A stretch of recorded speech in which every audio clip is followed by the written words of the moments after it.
تو تمہاری ان بوسیدہ باتوں کی بیس پہ ہم اپنے بنانے والے کا انکار کریں؟ دنیا میں اس سے بڑا جرم کوئی نہیں ہوگا. دیکھو لوگ جرم کی کوانٹٹی کو دیکھتے ہیں, کوالٹی کو نہیں دیکھتے. یہ بہت بڑی غلطی ہوتی ہے لوگوں سے. لوگ کہتے ہیں کہ جو شخص زیادہ گناہ کرتا ہے وہ بڑا مجرم ہے, اور جو کم گناہ کرتا ہے, جس کے گناہوں کی تعداد کم ہے, وہ چھوٹا مجرم ہے. میرا گلا پتہ نہیں کیوں بار بار بیٹھ رہا ہے. دنیا میں خوب سمجھ لو, جرم کی کوانٹٹی سے زیادہ ویلیو کس کی ہوتی ہے؟ کوالٹی کی. کس نوعیت کا جرم کیا. دیکھو ایک آدمی نے چوری کی, مسجد سے چپل چوری کیے, ایک جرم کیا اس نے کہ نہیں کیا. پھر اس نے کیا کیا, ایک دن کوئی شخص گزر رہا تھا, اسے رکھ کے بلا وجہ تھپڑ لگا دیا. یہ بھی ظلم ہے. کتنے ٹوٹل گناہ ہو گئے اس کے؟ 2. یعنی آپ ایک ترازو لیں اور اس کے گناہ اس میں رکھنا شروع کریں. چپل چوری کا گناہ لا کے رکھ دیا, ½ کلو کا ویٹ ہو گیا اس کا, ٹھیک ہے. بلا وجہ جمشید کو تھپڑ لگا دیا, ½ کلو کا گناہ, اور یہ ٹوٹل گناہ کتنے ہو گئے؟ 1 کلو. پھر کہیں کسی کی غیبت کی, ہلکی پھلکی, زیادہ بڑی غیبت نہیں, اس کو موٹا کہہ دیا, اس کو پتلا کہہ دیا, اس طرح کی غیبت. غیبت کے بھی درجات ہوتے ہیں. کسی کو زانی کہہ دیا, یہ بہت بڑی غیبت ہے. لیکن ہلکی پھلکی غیبت, ابے موٹا ہے, تون دیکھ اس کی, یہ ½ کلو کا گناہ اور ہو گیا. ٹوٹل کتنے ہو گئے؟ 1.5 کلو. 3 گناہ. اس طرح اور بھی چھوٹے چھوٹے گناہ لائیں تو یہ ٹوٹل 10 کلو کے ہو گئے. اب 20 گناہ ہو گئے, لیکن ویٹ کتنا بن رہا ہے؟ 10 کلو. گناہوں کی تعداد ہے ٹوٹل 20. لوگ اس کو زیادہ برا سمجھیں گے, کتنا گناہ گار ہے, دیکھو اس کو گالی دی تھی, اس کو برا بلا کہا تھا, وہاں سے چپل چوری کی تھی. لیکن ایک دوسرا شخص ہے جس کی زندگی گناہوں سے بالکل پاک, نہ کبھی کسی کی غیبت کی اس نے, نہ کبھی مسجد سے چپل چوری کی ہے اس نے, نہ کبھی کسی کو تھپڑ مارا. ایک دن اٹھا اور اس نے جمشید کو قتل کر دیا. یہ گناہ کتنے ہیں؟ 1. اب ترازو کے پلڑے میں آپ یہ ایک گناہ لا کے رکھیں, آپ کا کیا خیال ہے, اس کا ویٹ 10 کلو ہوگا؟ 10,000 کلو ہوگا اس کا ویٹ. گناہ ایک ہے, لیکن یہ ایسا گناہ ہے کہ دنیا میں بھی اس کی سزا پھانسی کا پھندا. دنیا میں بھی اس کی سزا پھانسی کا پھندا ہے, اور آخرت میں اس کی سزا تو بہت ہی خطرناک. اعمال میں, بدعمالیوں میں سب سے بڑی سزا جو اللہ نے کسی گناہ پہ سنائی ہے وہ قتل ہے.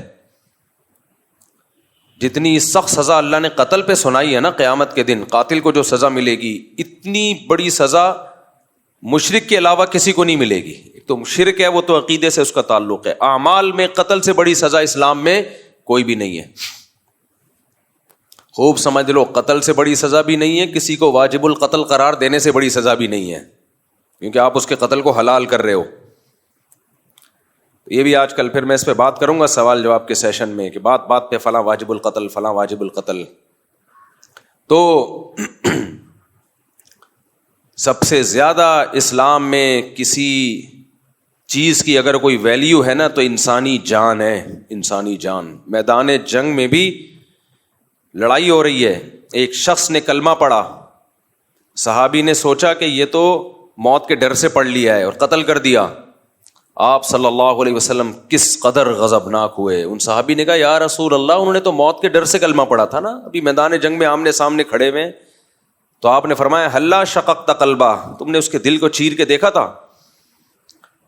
تو قتل نفس یا واجب القتل ہمارے ہاں سب سے ہلکی اور سستی چیز بن چکی ہے, اور مذہب کا لیبل لگا کے. تو خیر, تو آپ نے کیا کیا, ترازو کے دوسرے پلڑے میں لا کے رکھا قتل نفس. گناہ کتنے ہیں؟ 1. کوانٹٹی نہیں ہے, کوئی 10 20 15 40 گناہ نہیں ہے, بلکہ کوالٹی وائز یہ سب سے بھاری ہے. یہ بہت بھاری گناہ ہے. ایک گناہ ساری زندگی کی ساری نیکیوں کو چٹ کر جانے کے لیے کافی ہے. ہم سے غلطی یہ ہو رہی ہے کہ آج بھی ہم لوگوں کو ناپنے کے لیے یہ دیکھ رہے ہوتے ہیں اس کے اعمال میں کتنے گناہ ہیں, کتنی غلطیاں کرتا ہے یہ. کتنی مسٹیکس کرتا ہے. یہ نہیں دیکھتے کہ کس نوعیت کی مسٹیک کر رہا ہے, کس نوعیت کی غلطی کر رہا ہے. تبھی اسلام کا انسانیت کو جانچنے کا پیمانہ الگ ہے اور عام لوگوں کا انسانیت کو جانچنے کا پیمانہ الگ ہے. ہر ایک کے پیمانے الگ الگ ہیں. آج کل جو سیکولر لبرل لوگ ہیں وہ انسانوں کو کیسے جانچتے ہیں کہ یہ اچھے ہیں یا برے؟ کیسے جانچتے ہیں؟ نماز سے جانچتے ہیں کہ نماز پڑھتے ہیں کہ نہیں پڑھتے؟ بتاؤ, منہ سے بولو یار. ان سے اس سے کیا ہے؟ کہتے ہیں انسان اچھا ہونا چاہیے, بے شک نماز نہ پڑھے. اصل تو انسان ہے. اصل کیا ہے؟ انسان ہے. اصل تو انسان ہونا چاہیے. اچھا بھائی, اصل انسان کا کیا مطلب ہے؟ اصل انسان یہ ہے کہ اصل انسان ہونا چاہیے. 2-3 چیزیں ہی رہ گئی ہیں بس. کسی کا دل نہ دکھائے, کسی کو منع نہ کرے, اور لوگوں کے ساتھ تعاون کرے. کبھی کوئی ضرورت پڑ جائے تو اچھا سلوک کرے لوگوں کے ساتھ. بس یہ ہے. ٹوٹل ختم. انسانیت یہاں پہ کیا ہو گئی؟ اینڈ. کافر کا یہ کرائٹیریا ہے. آج ایک غیر مسلم عیسائی ہے, غیر کسی اور ملک میں رہتا ہے, وہ مسلمانوں پہ بہت برس رہا تھا. کہہ رہا تھا بتاؤ دنیا میں سب سے زیادہ گالیاں دینے والے لوگ کون سے ہیں؟ کمنٹس میں بتائیے. نیچے لوگوں نے لکھا مسلمز. بتاؤ دنیا میں سب سے زیادہ لڑاکا کون ہے؟ نیچے لوگوں نے لکھا مسلمز. اچھا وہ خود عیسائی تھا. میں نہیں کہہ رہا سارے عیسائی ایسے ہوتے ہیں, یہاں جو عیسائی رہتے ہیں تو بہت اچھے طریقے سے رہتے ہیں, لیکن ہر طرح کے لوگ ہر جگہ ہوتے ہیں. تو کہہ رہے بتاؤ سب سے بڑے دہشت گرد کون ہیں؟ نیچے لکھا ہوا تھا مسلم. تو پھر اس نے عیسائیت کی تبلیغ شروع کر دی کہ دیکھو مسیحی میں کتنا یعنی کتنا برداشت ہے وغیرہ وغیرہ. تو کسی نے نیچے کمنٹس کیے ہوئے تھے بتاؤ ایک خدا کو 3 کہنے والے کتنے ہیں؟ کون ہیں؟ صحیح ہے نا. خدا ایک ہے, اس کو 3 بنانے والے کون ہیں؟ اب جواب دو نا. یعنی وہ جو کمنٹس میں تھا اس کا کہنا تھا جواب دو, اب نیچے لکھو.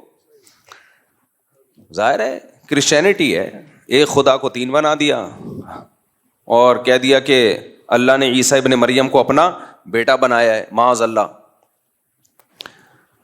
تو اسی عقیدے کو ایکسپلین نہیں کر سکے. مقصد کسی مذہب کا مذاق اڑانا نہیں ہے, لیکن ظاہر ہے جو شخص یہ کام کرے گا تو پھر اس کو جواب تو ملے گا نا. چند مسلم اسکالرز جو شدت پسند ہیں, جو میجورٹی ان کی مخالفت کرتی ہے, وہ چند شدت پسندوں کا جرم پوری مسلم کمیونٹی پہ ڈال دیا. تو یہ ظلم ہے یا نہیں ہے؟ اگر مسلمان شدت پسند ہوتے تو پاکستان میں ہندو اتنے مزے سے رہتے جتنے مزے سے رہتے ہیں بھائی. اگر مسلم شدت پسند ہوتے تو مسیحی لوگ اتنے مزے سے زندگی گزارتے ہیں یہاں جیسے گزارتے ہیں. ہم نے تو کبھی کسی چرچ کی طرف رخ نہیں کیا کہ ہم اس کو جلائیں گھرائیں. اس عمل کو ہم حرام سمجھتے ہیں. ہمارے کلاس فیلو میں مسیحی لوگ تھے, جایا کرتے تھے چرچ. ہم نے تو کسی پہ کبھی زندگی میں طنز نہیں کیا. تو اب چند لوگوں کی بات کو پورے مذہب پہ ڈال دینا کتنا بڑا ظلم اور زیادتی ہے یہ. تو میرا مقصد یہ تھا اس طرح کا جب بھی کوئی طنز کیا کرے نا تو علمی دلائل نہیں دیے جاتے ایسے لوگوں کو, ان سے الٹا سوال پوچھا جاتا ہے. الٹا سوال پوچھا جاتا ہے کہ ہم اگر جیسے بھی ہیں اتنے برے نہیں ہیں کہ خدا کو ہی 3 بنا دیں. یہ زیادہ بڑا جرم ہے. شرک سے بڑا جرم اس کائنات میں کوئی ہو نہیں سکتا. خدا ایک ہی ہے اور حقیقی معنوں میں ایک ہے, اس کے ساتھ کوئی شریک نہیں ہے. سربراہ ایک ہی ہوتا ہے, سربراہ ایک ہوتا ہے. دیکھو ایک عورت شوہر کی نافرمان ہے, خدمت نہیں کرتی. شوہر کہتا ہے بیگم آج موڈ خراب ہے, ذرا چائے بنا دو, نہیں بنا رہی. بیگم کپڑے استری کر دو, خود اٹھ کے کر لو, کبھی خود بھی کر لیا کرو, نہیں کر رہی, وغیرہ وغیرہ. گزارا ہو جاتا ہے ایسی عورت کے ساتھ.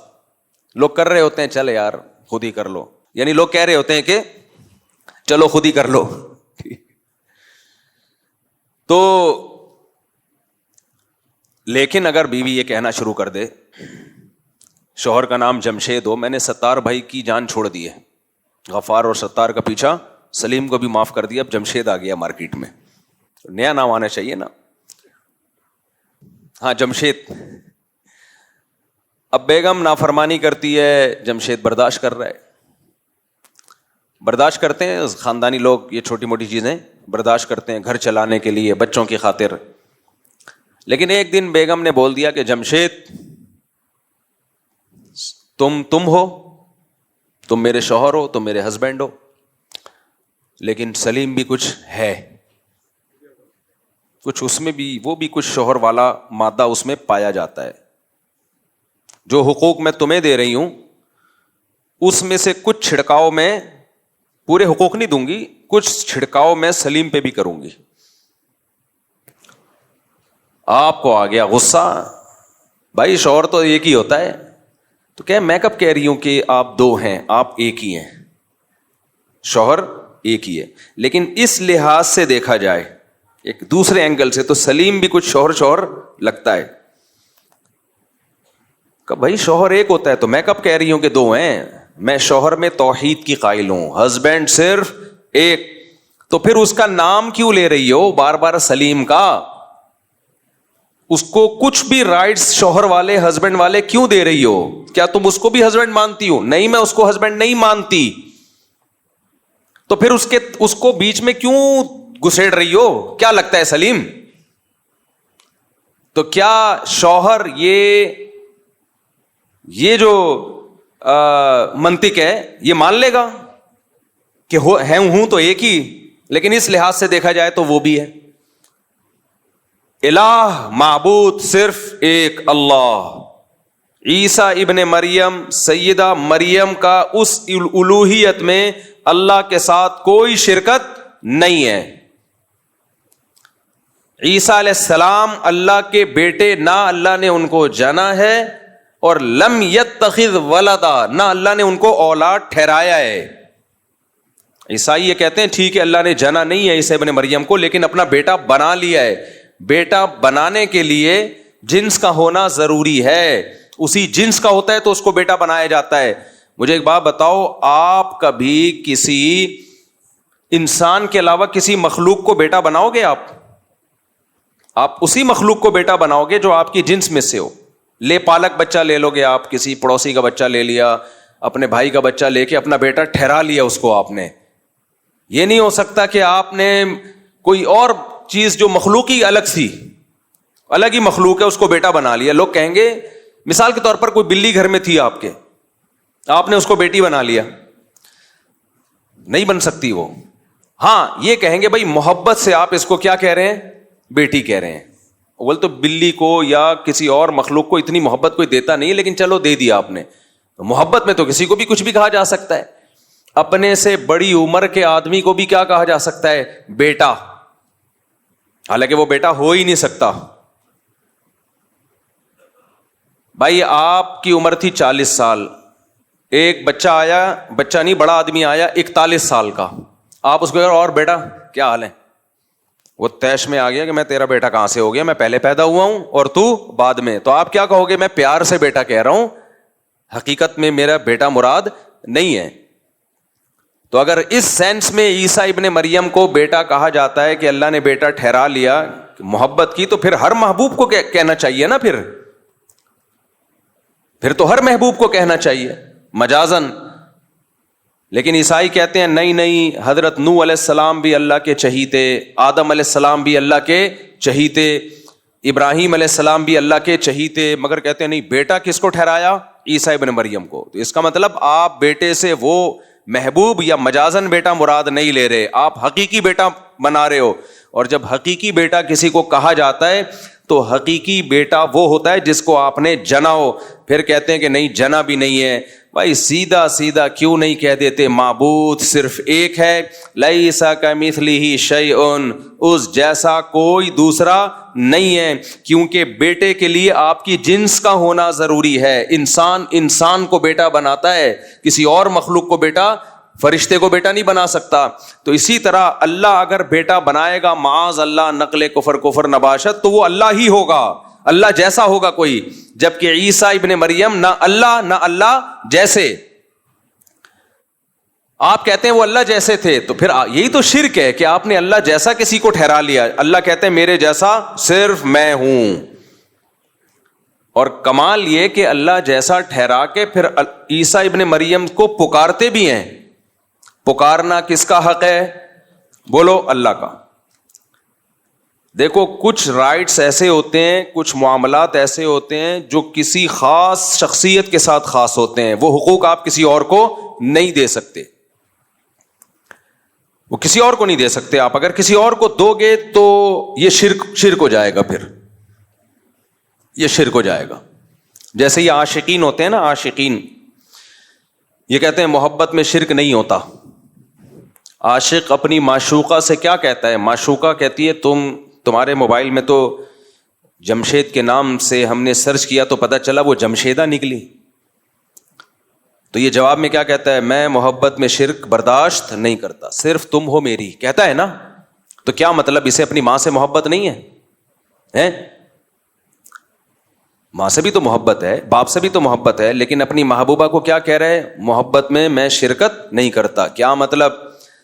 محبوبہ یا بیوی سے جس قسم کی محبت کی جاتی ہے وہ والی محبت ماں اور باپ سے نہیں کی جاتی. ماں اور باپ سے جس قسم کی محبت کی جاتی ہے وہ والی محبت محبوبہ یا اولاد سے بولو نہیں کی جا سکتی. تو اس سے پتہ چلتا ہے کہ ہر محبت دوسرے سے ڈفرینٹ قسم کی ہوتی ہے. تو جس محبت میں شرک کی اجازت ہے وہاں کر سکتے ہو, جس محبت میں شرک کی اجازت نہیں ہے وہاں نہیں کر سکتے. عورت کو اسلام نے, غیرت نے اور فطرت نے اجازت نہیں دی کہ جمشید کو جب آپ نے اپنا ہسبینڈ بنا لیا تو یہ ہسبینڈ والی محبت آپ سلیم یا غفار کو دیں. اجازت دی ہے؟ یا دنیا کا کوئی قانون اجازت دیتا ہے اس کو؟ اب میں مثالوں سے بات سمجھاتا ہوں تاکہ میرا دعویٰ سمجھ میں آئے, اور دعا کرو یہ مائک ٹھیک ہو جائے. یہ جو نیٹ پہ جا رہا ہوتا ہے نا, ان کو نہیں پتہ چل رہا ہوتا کہ مائک خراب ہے, کیونکہ وہ تو ریکارڈنگ سے ہو رہا ہے نا. یہاں مجھے پتہ چل رہا ہوتا ہے کبھی آواز ایک دم آ رہی ہے, کبھی مارکیٹ سے شارٹ ہو رہی ہے. تو اب مجھے ایک بات بتاؤ, ایک عورت اپنے ہسبینڈ سے محبت کرتی ہے اور کہتی ہے میں صرف تم سے محبت کرتی ہوں, کوئی دوسرا شخص بیچ میں کھڑا ہوا ہے, وہ کہہ رہا ہے کیا مطلب اپنے باپ سے نہیں کرتی, اپنے بیٹوں سے محبت نہیں کرتی؟ تو وہ کیا کہے گی؟ تو پاگل ہے, تو سمجھتا نہیں ہے بات کو, سمجھتا نہیں ہے بات کو, نکل پڑتا ہے رات کو. بھائی ہسبینڈ سے جب یہ کہا جاتا ہے مجھے صرف تم سے محبت ہے, تو مطلب جو ہسبینڈ والی محبت ہے وہ صرف تم سے ہے. باپ والی محبت, اولاد والی محبت کی یہاں بات ہی نہیں ہو رہی ہے. اب ہسبینڈ والی محبت کیا ہے بھائی؟ جو آپس کا ریلیشن ہے میاں بیوی کا, وہ صرف ہسبینڈ کے ساتھ ہو سکتا ہے. عشق معاشقہ صرف ہسبینڈ کے ساتھ ہو سکتا ہے, کسی اور کے ساتھ نہیں ہو سکتا. تو اسی طرح خوب اچھی طرح سمجھ لو, معبود سے بھی خاص قسم کی محبت کی جاتی ہے. وہ محبت میں آپ معبود یعنی اللہ کے ساتھ کسی کو شریک نہیں کر سکتے, اس میں اللہ کے ساتھ کسی کو شریک نہیں. وہ کون سی محبت ہے؟ وہ اس محبت کی بنا یہ ہے کہ اللہ وہ ذات ہے جو علی کل شیء قدیر اور علم اس کا کامل. اللہ کا علم بھی کامل ہے اور وہ سب کچھ کر سکتا ہے, ہمارے نفع اور نقصان کا مالک ہے وہ. تو آپ سمجھ لو کہ اللہ سے بھی محبت جس میں شرکت جائز نہیں ہے, وہ والی محبت ہے جو عابد کو معبود سے ہوتی ہے, جو عبادت کرنے والے کو اس سے ہوتی ہے جس کی عبادت کی جائے. اور اس محبت کے اثرات کیا ہیں؟ جیسے میاں بیوی کی جو محبت ہے اس محبت کے اثرات کچھ اور ہیں, ایک دوسرے کی جنسی تسکین کا ذریعہ بنتے ہیں. ماں اور باپ سے جو محبت ہوتی ہے اس محبت کے اثرات کچھ اور ہیں. ماں کے قدموں میں بیٹھنے کا دل کرتا ہے, ماں کی گود میں سر رکھ کے سونے کا دل کرتا ہے. باپ سے جو محبت ہوتی ہے اس کے اثرات کچھ اور, اس کی تعظیم کا دل کرتا ہے, اس کی رسپیکٹ کا دل کرتا ہے. تو ہر ایک کی محبت الگ ہوتی ہے. اپنے بچوں پہ جو محبت ہوتی ہے اس محبت کے اثرات کچھ اور ہوتے ہیں. ان کو پیار کرنے کا دل کرتا ہے, ان کو کھلونے دے کے بہلانے کا دل کرتا ہے, ان کے سامنے شکلیں بگاڑ کے ان کو ہنسانے کا دل کرتا ہے, ان کے کہہ کے سننے کا دل کرتا ہے, ان کے لیے پراپرٹی جائیدادیں بنانے کا دل کرتا ہے, ان کے مستقبل کا سوچنے کا دل کرتا ہے. تو اسی طرح خوب سمجھ لو کہ اللہ سے جب محبت ہوتی ہے اس کی عبادت کا دل کرتا ہے, اور عبادت کا جزو اعظم ہے دعا. اللہ کرے یہ بات اچھی طرح سمجھ میں آ جائے. اس کو پکارنے کا دل کرتا ہے کہ مصیبت میں کس کو پکارا جائے گا؟ اس اللہ کو. کسی اور کو نہیں پکاروں گا، اعتماد صرف کس پہ کروں گا؟ اس اللہ پہ۔ یہاں پھر وہ لوگ مشرکین بولتے ہیں کہ اللہ کے علاوہ نہیں تم پکارتے، پولیس کو نہیں پکارتے ہیلپ لائن میں ہیں بھائی؟ تم جب سمندر میں ڈوب رہے ہوتے ہو تو ہیلی کاپٹر وہ ریسکیو ٹیم کو نہیں پکارتے؟ بھائی یہاں پکار کا مطلب وہ پکار جو اسباب سے ہٹ کرو۔ ہمارے معبود کو، اللہ کے پاس یہ طاقت ہے کہ جب سارے اسباب فیل ہو جائیں تو وہ ان ناکامی کے نقشوں میں کامیابی پیدا کر سکتا ہے، اور ناکامی کا کوئی سبب بھی نہ ہو، کامیابی کے نقشوں میں ناکامی پیدا کر سکتا ہے۔ وہ کچھ کرنے کے لیے کسی سبب اور لاجک کا محتاج نہیں ہے۔ جو اپنی قدرت سے کان بنا سکتا ہے، کتنی پیچیدہ مشین کھوپڑی میں لگا دی اس نے، اور کیسے ایک پانی کے قطرے میں جس کو منی کہا جاتا ہے ایسے سافٹ ویئر ڈال دیے کہ وہ ماں کے پیٹ میں رحم میں جب وہ جاتا ہے قطرہ، اسی میں آنکھ، اسی میں کان، اسی میں ناک، اسی میں دل، اسی میں دماغ، اسی میں لیور، یہ ساری چیزیں فٹ فاٹ بن کے 9 مہینے میں بچہ آیا مارکیٹ میں، اور جیسے ہی مارکیٹ میں آیا فوراً مارکیٹ میں اس دودھ بھی اویلیبل ہے اس کے لیے ماں کی چھاتیوں میں۔ اتنا تو دنیا کی کوئی گورنمنٹ بیدار نہیں ہوتی۔ اس سے پتہ چلتا ہے علی کل شیء قدیر۔ پہلی دفعہ اس نے کلمہ کن کی طاقت سے کائنات کو بنایا، اس کے بعد اسباب میں جکڑ دیا اس نے۔ اب ایک اسباب کے تحت کائنات چل رہی ہے، پہلی مرتبہ کچھ بھی نہیں تھا، کن بولا اور سب کچھ ہو گیا۔ بغیر باپ کے عیسیٰ ابن مریم کو پیدا کیا، بغیر ماں اور بغیر باپ کے آدم کو پیدا کیا۔ تبھی تو سائنسدان پریشان ہے، یہ اللہ کی قدرت کا انکار کرنے کے لیے بندر کے کھاتے میں ڈال دیا اس کو، یہ بندر سے پیدا ہوئے ہیں۔ پھر ان سے پوچھو بندر کس سے پیدا ہوا؟ وہ فلاں سے پیدا ہوا۔ وہ کس سے پیدا ہوا؟ وہ فلاں سے پیدا ہوا۔ پھر ہوتے ہوتے ہوتے ایک سیل کی طرف آتے ہیں، یہ کیسے پیدا ہوا؟ یہاں کے گاڑی پنچر، یہ کیسے پیدا ہوا؟ پنچر۔ چلو یہ اس کے بھی کوئی لاجک بنا لو، یہ ایسے پیدا ہوا، تو یہ بھی تو کسی چیز سے بنا ہے، وہ کس سے پیدا ہوئی؟ کائنات کی پہلی اکائی کیا ہے؟ یہاں کے سارے ملحد پنچر ہو جاتے ہیں، کسی کے پاس کوئی جواب نہیں ہے۔ پھر الٹا ہم پہ اعتراض کرتے ہیں، کہہ رہے ہیں اچھا یہ کائنات اگر خود سے نہیں پیدا ہوئی تو پھر خدا خود سے کیسے پیدا ہو گیا؟ اور بھائی اس کائنات کو ہم جانتے ہیں، یہ خود سے یہاں کچھ بھی نہیں ہوتا۔ خدا کو ہم اس کی حقیقت اور ماہیت کو نہیں جانتے، تو دونوں میں سے ایک کو تو فرض کرنا پڑے گا، یا تو یہ کائنات خود سے ہے ہمیشہ سے، یا بنانے والا ہمیشہ سے ہے۔ فزکس کے سارے لاز اس کائنات پہ اپلائی ہوتے ہیں، اور سارے لاز، سارے قوانین کہتے ہیں یہاں خود بخود کچھ بھی نہیں ہوتا، تو یہ بن کیسے خود بخود گئی؟ وہ فزکس کے جو قوانین ہیں وہ خدا پہ تھوڑی اپلائی ہوتے ہیں، وہ مخلوق تھوڑی ہے، وہ تو ہماری عقل سے بالا تر ہے۔ اب دو میں سے ایک چیز تو فرض کرنی پڑے گی نا میرے بھائی، یا تو اللہ ہمیشہ سے ہے یا کائنات ہمیشہ سے۔ ہمارے نے کہہ دیا بھائی اللہ ہمیشہ سے، تو ہمارے پاس جواب آسان ہے، کہتے ہیں کیسے ہے؟ ہمیں نہیں پتا بھائی کیسے ہے، اللہ کی حقیقت کون جانتا ہے؟ لیکن آپ سے ہم پوچھتے ہیں کہ اگر اللہ نہیں ہے تو پھر کائنات ہمیشہ سے ہے، کیسے ہے؟ کسی کے باپ کے پاس بھی اس کا جواب نہیں ہے۔ وہ یہ نہیں کہہ سکتے کائنات ہماری عقل سے بالا تر ہے۔ کیوں بالا تر ہے بھائی؟ کائنات عقل سے بالا تر ہے تو اس کے بارے میں قوانین پیش کیوں کرتے ہو؟ فزکس کے جتنے قوانین ہیں خدا کے بارے میں تھوڑی، اس کائنات کے بارے میں ہے نا۔ اگر ایسا کرو گے تو ایسا ہوگا، ایسا نہیں کرو گے تو ایسا نہیں ہوگا۔ دیکھو رکشوں کے پیچھے لکھا ہوتا ہے ایسا کرو گے تو کون آئے گا، یہ فزکس کا تو لا ہے۔ رکشوں کے پیچھے لکھا ہوتا ہے ایسا کرو گے تو کون آئے گا، یہ دیسی لا ہے۔ کچھ فزکس کے قوانین وہ ہیں جو سائنسدانوں نے بنائے، کچھ ہمارے رکشے ٹیکسی والوں کے بھی فزکس کے لاز ہیں، ایسا کرو گے تو کوئی بھی بولو نہیں آئے گا، اور ایسا نہیں کرو گے تو سب آ جائیں گے۔ یہ ایک دوسرا لا ہے جو اس کے الٹا کر کے بنایا گیا۔ ہم کہہ رہے ہوتے ہیں نا بھائی تو ایسا کرے گا تو پھر کون آئے گا، یعنی تو بدسلوکی کر رہا ہے میرے ساتھ، میں تیرے گھر آیا چائے کا نہیں پوچھ رہا، ایسا کرو گے تو کون آئے گا؟ تو جواب میں کیا کہتے ہیں، ایسا نہیں کروں گا تو سب آ جائیں گے۔ یعنی میں سب کو چائے کا پوچھنا شروع کر دوں، سب کو کھانا، تو پھر تو لائن لگ جائے گی نا۔ تو خیر، تو بات کہیں اور کہیں سے کہیں چلی گئی۔ ہم یہ بات کر رہے تھے، کیا بات کر رہے تھے بھائی؟ ہاں میں یہ کہہ رہا تھا کہ معبود والی محبت وہ صرف کس کا حق ہے؟ اللہ کا۔ اس محبت کے اثرات کیا ہیں؟ جیسے میں نے بھی مثال دی، ماں کی محبت کا اثر الگ، باپ کی محبت کا اثر الگ۔ باپ کی محبت کا اثر یہ نہیں کہ گود میں اٹھا کے پیار کرنا شروع کر دو اس کو. باپ کی محبت کا اثر ہے تعظیم, رسپیکٹ, کڑوی کسیلی برداشت کرو. کبھی کبھار ایک آدھ تھپڑ لگا دیا, برداشت, ابا ہے بھائی. ماں کی محبت کا اثر کیا ہے؟ اس کے قدموں میں بیٹھو, اس کی گود میں سر رکھو, کتنا مزہ آتا ہے, خاص طور پہ جب بوڑھی ماں ہو. آہا, اس سے زیادہ تو مزے کی دنیا میں کوئی چیز ہے نہیں.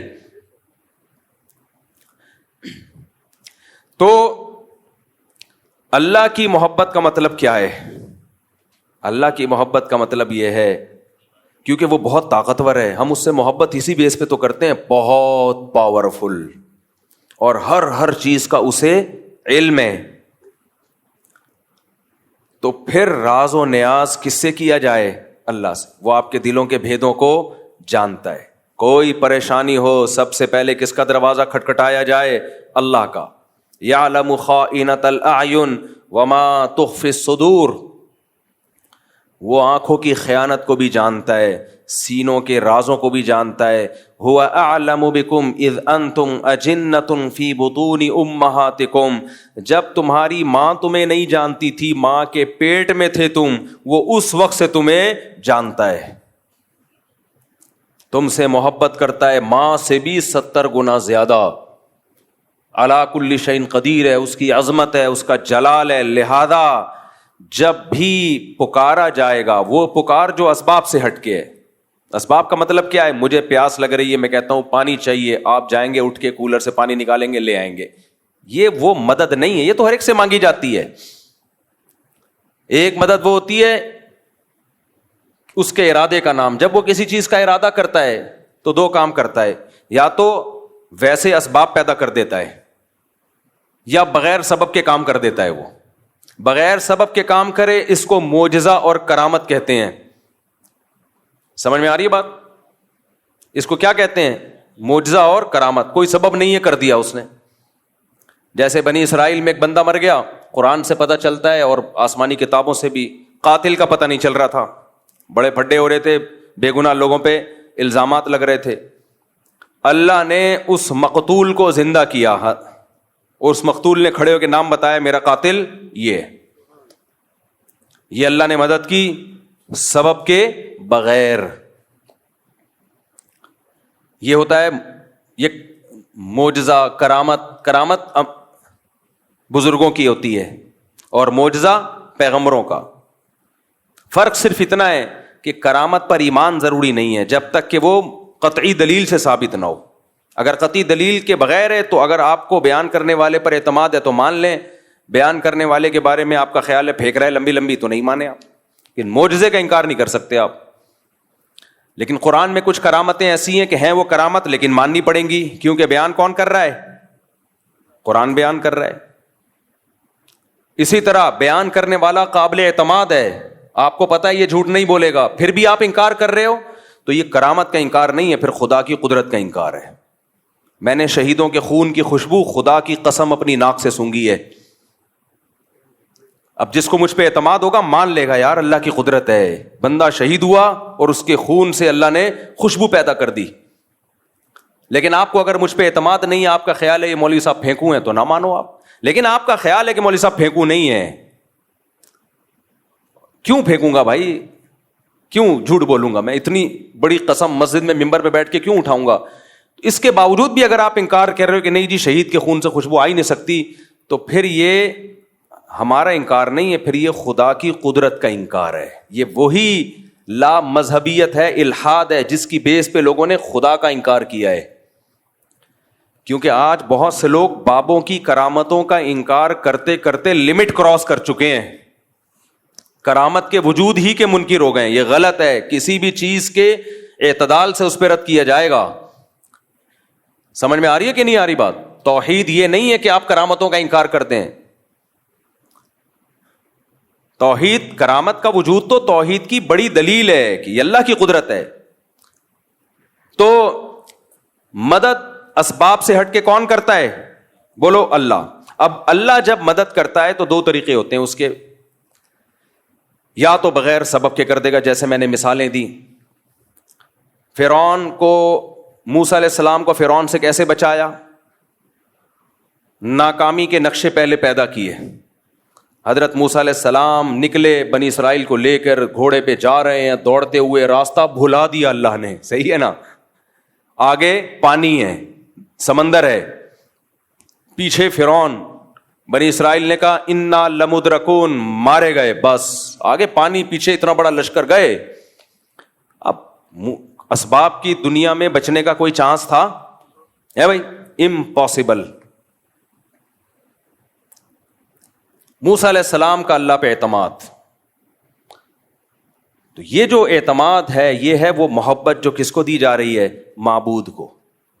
اگر وہاں کوئی سائنٹسٹ آ کے حضرت موسیٰ علیہ السلام کو کہتا کہ میں کوئی ابھی ایسا کروں گا, ایک توپ ایجاد کر لوں گا اور ان فرعونیوں پہ آپ بمبارمنٹ کرو گے, موسیٰ علیہ السلام مان لیتے اس کی بات؟ بولو نہیں. اس پہ توکل کرتے؟ نہ بھائی, اسباب کی دنیا میں ممکن نہیں ہے, ایسا نہیں ہو سکتا, اتنی جلدی کچھ بھی نہیں ہو سکتا. لیکن وہ معبود کس کو مانتے تھے؟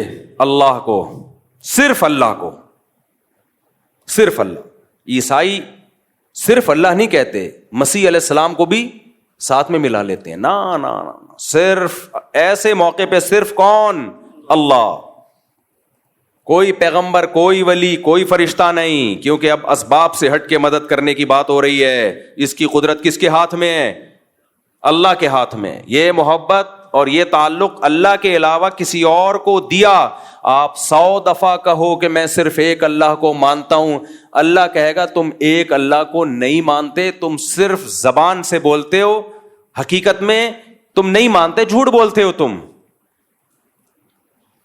آپ کہہ رہے ہو مسیح سے بھی دعائیں مانگی جائیں, مریم سے بھی دعائیں مانگی جائیں علیہم السلام, اور پھر کہو ہم ایک خدا کو مانتے ہیں, تو آپ کے کہنے سے اللہ نہیں مان لے گا اس بات کو.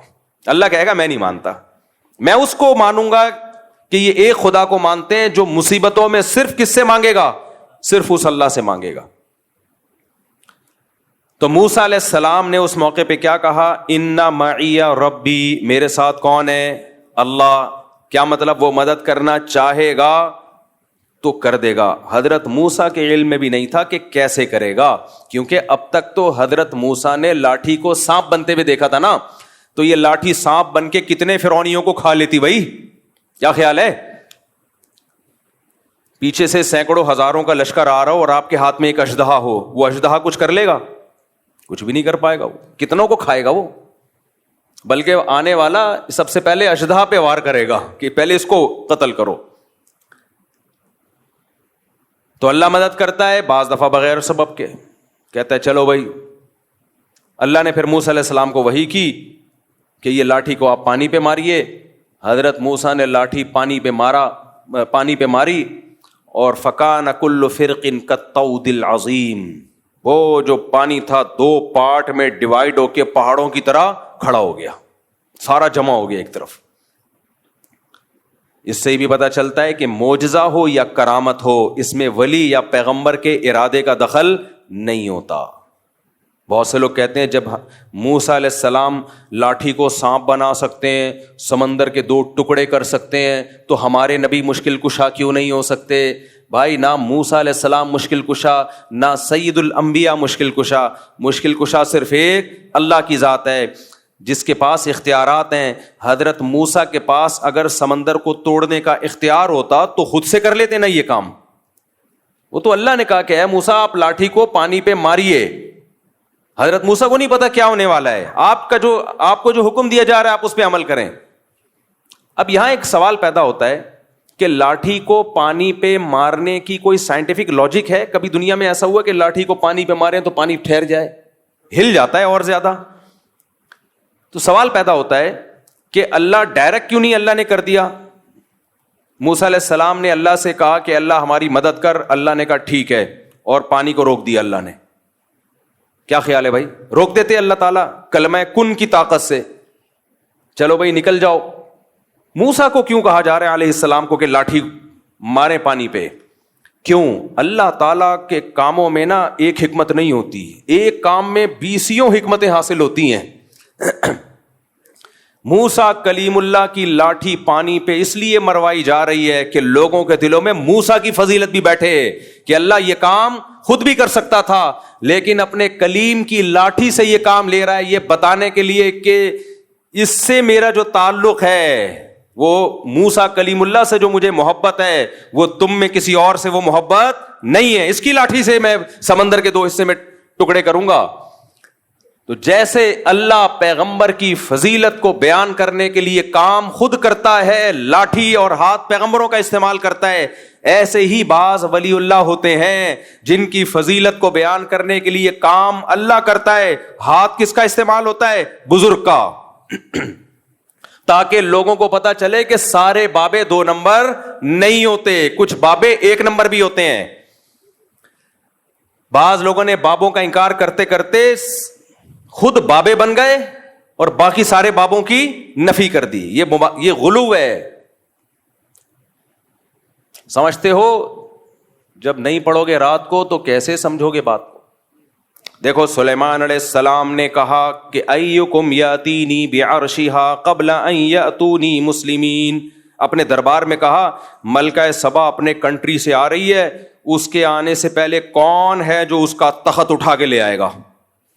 ایک جننے کا میں لے آؤں گا, اتنی ٹائم لگے گا اس میں. ایسا نہیں ہوگا جن گیا, تھوڑا ٹائم لگتا ہے آنے میں اور جانے میں. ایک بزرگ تھے جن کے پاس انجیل کا زبور کا علم تھا. انہوں نے کہا انا آتیک بہ قبل ان یرتد الیک طرفک, اے پیغمبر آپ کی پلک جھپکنے سے پہلے میں وہ تخت حاضر کروں گا. یہ کہا اور تخت حاضر. تو یہ کیا تھا؟ معجزہ تھا یا کرامت تھی؟ کرامت, کیونکہ غیر نبی کے ہاتھ پہ. اور ہر ولی کی کرامت پیغمبر کا معجزہ ہوتا ہے, پیغمبر کا معجزہ, کیونکہ وہ ولی کے ہاتھ پہ کرامت اسی لیے ظاہر ہوتی ہے کہ وہ اس پیغمبر پر ایمان لاتے ہیں. اگر ایمان نہ لاتے تو وہ کرامت ظاہر نہیں ہوتی. تو یہ پیغمبر کی فضیلت ہے. اب یہ لوگ کہتے ہیں سلیمان علیہ السلام کے ہاتھ پہ تو کرامت ظاہر ہوئی نہیں, بزرگ کے ہاتھ پہ ہو گئی. یا آج کل لوگ کہتے ہیں نا, ہم جب بزرگوں کی کرامتیں بیان کرتے ہیں, یہ کرامت یہ کریں, صحابہ کے ہاتھ پہ تو ہوئی نہیں, تم لوگ کے بزرگوں کے ہاتھ پہ ہو گئی. یہ ممکن ہے کہ ایک کی فضیلت زیادہ ہو اس کے ہاتھ پہ کرامت ظاہر نہ ہو, اور ایک کی فضیلت کم ہو اس کے ہاتھ پہ کرامت ظاہر ہو جائے. یہ ممکن ہے. سلیمان علیہ السلام کا مقام زیادہ تھا, وہ تخت نہیں لے کر آئے. بزرگ کا مقام کم تھا, انہوں نے سیکنڈوں میں تخت حاضر کر دیا. اب جو شرک ذہنیت والے لوگ ہیں وہ کہیں گے دیکھو اللہ نے بزرگوں کو بھی اختیارات دے رکھے ہیں, سیکنڈ میں تخت یہاں سے وہاں اٹھا کے لے آئے. اسی لیے ہم داتا دربار پہ جاتے ہیں کہ وہ سیکنڈوں میں حمل ٹھہروا دیں. میاں بیوی میں حمل نہیں ٹھہر رہا, دوائیں کھا کھا کے پاگل ہو گئے, تو وہاں جائیں گے تو حمل ٹھہر جائے گا. صحیح ہے نا؟ ایک دفعہ جائیں گے حمل ٹھہر جائے گا. ان کو پاس یہ اختیارات ہیں. ہم جائیں گے تو ہمارے آنے والی مصیبتوں کو وہ دور کر دیں گے. جب ان کو کہا جاتا ہے یہ تو شرک ہے, تو کہتے ہیں پھر سلیمان علیہ السلام کے دور کے بزرگ نے یہ جب کیا شرک, وہ بھی تو شرک تھا. تو جواب کیا ہے بھائی؟ وہ بزرگ نے نہیں کیا, وہ کس نے کیا ہے؟ اللہ نے کیا ہے. وہ اللہ نے کیا ہے. اللہ نے اس بزرگ کے دل میں الہام کر دیا تھا میں یہ کام کرنے والا ہوں, اور اس کے لیے میں نے آپ کی سلیکشن کی ہے, قبول ہے. انہوں نے کہا ہاں ہو گیا. اگر ان بزرگ کے پاس یہ اختیارات ہوتے تو وہ تو تخت ہی دائیں بائیں کرتے رہتے بیٹھ کے. کیا خیال ہے؟ آج اگر کوئی بزرگ ہو جس کے پاس یہ اختیار ہو, وہاں سے وہ امریکہ کے صدر کا تخت اٹھا کے یہاں لے آئے, اس کی اب تخت کا دور گیا, اب کرسیاں آ گئی ہیں کہ جی امریکہ کے صدر کی کرسی چاہیے مجھے تاکہ میں بیٹھ کے اس پہ صدر امریکہ بن جاؤں. ٹھک کرسی آئی. تو وہ صاحب کیا کرتے؟ یہ جو لوڈنگ کا جتنا کام ہے ان کا سارا بزنس ٹھپ. کیا خیال ہے بھائی؟ ہمیں فرنیچر چاہیے گھر میں, جی بیٹی کی شادی ہے, جہیز کے لیے لالو کھیت گئے یا طارق روڈ گئے, لوڈنگ کے لیے یار اس بزرگ کو فون ملا, یہ بیڈ کسی سے نہیں اٹھ رہا ہے, ٹھک بیڈ دلہن کے کمرے میں. بلکہ دلہن ہی اٹھوا کے لے آؤ, رخصتی کی ضرورت کیا ہے؟ گاڑی جائے گی, پاؤں پاؤں پاؤں وہ باجے بجیں گے, پھر جوتا چھپائی اور 20 قسم کے خرچے ہیں. بزرگ کو رابطہ کیا حضرت دلہن کا ویٹ کافی زیادہ ہے اور گاڑی ابھی فوراً مل نہیں رہی ہے, اور ابا رخصتی کرنے میں تاخیر بہت کر رہے ہیں اس کے ابا. ایسے بھی ابا ہوتے ہیں مارکیٹ میں. بزرگ کیا کرتے؟ بھائی میرے اتنے ریٹ ہیں اور میں صدقہ کروں گا کیونکہ میں بزرگ ہوں, وہ کھاؤں گا نہیں, میں مختلف علاقوں میں تعاون کروں گا, اتنے پیسے دے. ٹھک دلہن کہاں؟ آپ کے بیڈ پہ. تو اگر یہ داتا بزرگوں کے پاس یہ اختیارات آ جائیں نا تو اس کائنات کا نظام تباہ و برباد ہو جائے. تو وہ جو سلیمان علیہ السلام کے پاس جو بزرگ تھے وہ بھی ایک ہی دفعہ تخت لے کر آئے ہیں, ایسا نہیں ہے کہ بار بار تخت دائیں سے بائیں کرتے رہیں بیٹھ کے. وہ تو اللہ نے دل میں ڈال دیا کہ میں ایک دفعہ آپ کے ہاتھ پہ یہ کرامت ظاہر کرنا چاہتا ہوں. تو کرامت اسی طرح ہی ہوتی ہے, اختیارات نہیں آ جاتے کسی کے پاس کہ جب کریں جیسے کریں وہ فوراً ہونا شروع ہو جائے, یہ نہیں ہوتا. تو جو شرکیہ دماغ کے لوگ ہیں انہوں نے تو اس پہ شرک کرنا شروع کر دیا. اور جو ملحد ہیں, ایتھیسٹ ہیں, خدا کے منکر ہیں یا خدا کے منکروں جیسا ذہن رکھتے ہیں, بعض ایسے ہیں جو اللہ کو مانتے ہیں لیکن وہ سمجھتے ہیں اللہ کے پاس کوئی طاقت نہیں, اللہ کچھ نہیں کر سکتا, سب کچھ اسباب سے ہی ہوتا ہے. تو یہ بھی ملحدانہ سوچ کے حامل ہیں. تو یہ والے اسکالر بھی بزرگوں کی کرامت کا انکار کرتے ہیں کہ ایسا کیسے ہو گیا, ایسا کیسے ہو گیا. تو سمجھ لو یہ اصل میں تو لیبل یہ لگا رہے ہیں کہ ہم شرک کی نفی کر رہے ہیں, لیکن شرک کی نفی کی آڑ میں اصل میں اللہ کی قدرت کا انکار کر رہے ہیں, یہ کہ اللہ یہ نہیں کر سکتا. لہذا یہ ہر کہانی کو, ہر کرامت کو بولتے ہیں کہانیاں. ہر کرامت کو کیا بولتے ہیں؟ کہانیاں سنا رہا ہے.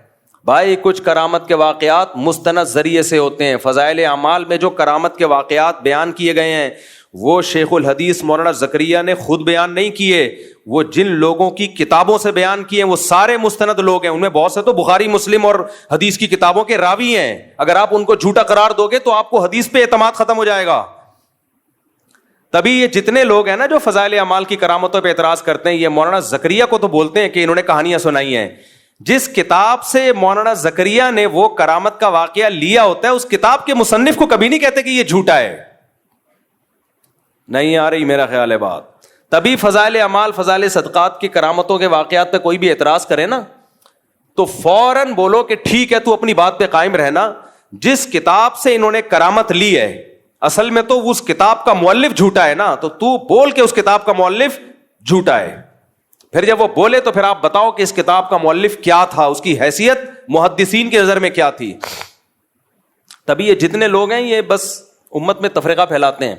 تو اعتدال کی راہ کیا ہے؟ نہ تو ہر بزرگ کی کرامت کو مانا جائے, یہ ٹاپک سے میں ہٹ گیا, دوبارہ اصل ٹاپک پہ آ رہا ہوں. نہ تو ہر بزرگ کی کرامت کو مانا جائے گا, ایک بات.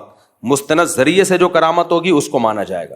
دوسری بات, کرامت کا مطلب کیا ہے؟ اختیارات کسی کے پاس نہیں ہے. کبھی کبھار اللہ کسی کی فضیلت کو بیان کرنے کے لیے, جیسے سلیمان علیہ السلام کے دربار میں کوئی بزرگ تھے, اللہ والے ہوں گے, کوئی جانتا نہیں تھا ان کو, اللہ نے ان کی بزرگی کو ظاہر کرنے کے لیے ان کے ہاتھ پہ کرامت ظاہر کر دی کہ دیکھو یہ بھی میرے نیک بندے ہیں. تو کبھی اللہ ایسا کر دیتا ہے, لیکن اس کا یہ مطلب نہیں ہے کہ اب ہم اس کو پکارنا شروع کر دیں. اختیارات کس کے ہاتھ میں ہیں؟ اللہ کے ہاتھ میں. اختیارات اللہ کے ہاتھ میں تھے, پھر اس نے موسیٰ کی لاٹھی سے, موسیٰ علیہ السلام کی لاٹھی سے سمندر کے 2 ٹکڑے کر دیے. کیے کس نے؟ اللہ نے. تو سمندر کے 2 ٹکڑے کروانے ہو تو کس کو پکارا جائے گا؟ اللہ کو. پھر اللہ کی مرضی بھائی. تو اللہ 2 طرح سے مدد کرتا ہے, ایک اسباب سے ہٹ کے, جیسے موسیٰ علیہ السلام کی مدد کی, کوئی سبب نہیں ہے, سمندر کو 2 ٹکڑے میں ڈیوائڈ کر دیا, چلو بھائی چلو یہاں سے جاؤ. جب فرعون آیا دوبارہ ملا دیا اللہ نے. اس طرح سے بھی اللہ مدد کرتا ہے. اور ایک یہ کبھی کبھار ہوتا ہے, یہ اللہ کی عادت بولو نہیں ہے. عادت اللہ کی اسباب پیدا کرے گا. اللہ کی عادت کیا ہے؟ مثال کے طور پر آپ کمارے چھڑے چھاٹ اللہ سے دعا مانگ رہے ہو میں بھی صاحب اولاد بن جاؤں, تو ایسا نہیں ہوگا آپ کو حمل ٹھہر جائے اور بچہ پیدا ہو جائے. نہ. یا کوئی لڑکی دعا مانگ رہی ہے اللہ بغیر شوہر کے اولاد دے دے, اولاد دے دے.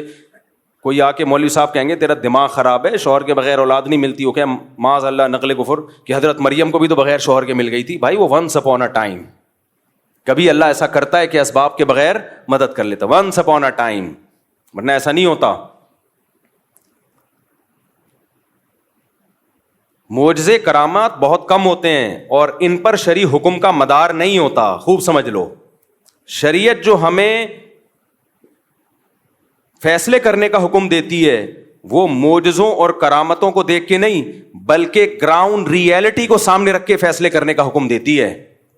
معجزے کرامت صرف اللہ اپنی قدرت بیان کرنے کے لیے کہ میں یہ بھی کر سکتا ہوں, اس کے زیادہ اس کی حیثیت نہیں ہے. مثال کے طور پر آپ فرار ہوئے, کسی ملک میں جنگ چھڑ گئی, آپ بھی مظلومن فرار ہوئے وہاں سے, اور آپ نے وہ والا راستہ اختیار کیا جہاں سمندر ہے. اب کوئی کہہ رہا ہے بھائی وہاں سمندر ہے, پاگل کہاں جائے گا, آگے نہیں ہے, ادھر سے انڈا موڑ سے لیفٹ سائڈ پہ مڑ جا, ادھر سے ہوتا ہوا گلشن اقبال سے ہوتا ہوا ٹھٹھا کی طرف نکل جا. وہ کہہ رہے نہیں, میں کہاں جاؤں گا, سینڈ سپٹ اور ہاکس بے کی طرف جاؤں گا. کسی نے کہا وہاں آگے راستہ بند ہو رہا ہے. کیا کہ تجھے اللہ کی قدرت پہ یقین نہیں ہے, موسیٰ علیہ السلام بھی تو اسی ٹریک پہ چلے تھے, آگے راستہ بند تھا, اس خدا نے اپنی قدرت دکھائی اور سمندر کو 2 حصوں میں تقسیم کر دیا. تو میں جب وہاں جاؤں گا آگے اللہ اپنی قدرت سے کشتیاں بھیج دے گا, اللہ اپنی قدرت سے سمندر کو پھاڑ دے گا. تو ہم کہیں گے تیرا دماغ ہو گیا ہے خراب. نہیں آئی میرا خیال ہے بات. ہم کیا کہیں گے, تیری کھوپڑی ہو گئی ہے آؤٹ. ہم کہیں گے بھائی موسیٰ علیہ السلام جان کر اس راستے پہ نہیں چلے تھے, بھول گئے تھے راستہ. چلے تو وہ اس ٹریک پہ تھے جو خشکی کا راستہ جاتا ہے, وہ راستہ ہی بھول گئے, بس اللہ نے اپنی قدرت دکھانی تھی. کہ نہیں تم اللہ کی قدرت کے منکر ہو, کیا اللہ سمندر کو 2 حصوں میں تقسیم نہیں کر سکتا؟ بھائی کر تو سکتا ہے, تو اللہ کرے گا, کر تو سکتا ہے, لیکن تجھے یہ کس نے کہا کہ کرے گا؟ ایک دفعہ مجھے یاد ہے کوئی مجھے مشورہ دے رہا تھا, کوئی ایسے بے احتیاطی والا مشورہ دے رہا تھا. میں نے کہا یار حالات ٹھیک نہیں ہے, اس طرح میرا جانا ایسے موقع پہ وہاں ٹھیک نہیں ہے, آج کل تھریٹس بہت ہیں, تھوڑا پرانی بات ہے, جان کا خطرہ ہے. اس نے کہا اللہ نے چاہا تو اللہ بچائے گا. میں نے کہا اگر اللہ نے نہیں چاہا تو تیرا باپ بچائے گا پھر؟ نہیں اللہ نے چاہا تو اللہ بچا لے گا. یہ تو ہمیں پتا ہے اللہ نے چاہا تو بچائے گا, لیکن مجھے پتا ہے کہ اللہ چاہتا ہے کہ نہیں چاہتا. میں بلیچ پی رہا ہوں, اللہ نے چاہا تو اللہ بچا لے گا. مجھے پتا ہے یہاں فلاں جگہ پہ دہشت گردی ہے, قتل و غارت ہو رہے ہیں, نہیں جاؤ بھائی, وہاں پہ بم پھٹ رہے ہیں, حالات خراب ہیں, اللہ نے چاہا تو اللہ بچا لے گا. تو ٹھیک ہے, بہت سے لوگوں کو اللہ نے بچایا بھی ہے. اب کراچی کے جو حالات خراب چل رہے تھے, جگہ جگہ بم دھماکے ہو رہے تھے, بنارس لوگ جاتے تھے نا, وصیت کر کے جاتے تھے کہ میں بنارس جا رہا ہوں. بنارس والا ادھر آتا تھا, وصیت کر کے آتا تھا میں انڈا موڑ آ رہا ہوں. ایسی جنگ چل رہی تھی, لوگوں نے کہا ویزے لے کے جاؤ بھائی. تو کراچی کے حالات دیکھے ہیں نا, تو اس میں کہا جاتا تھا بھائی گھر سے باہر مت نکلو. نہیں جی اللہ بچائے گا.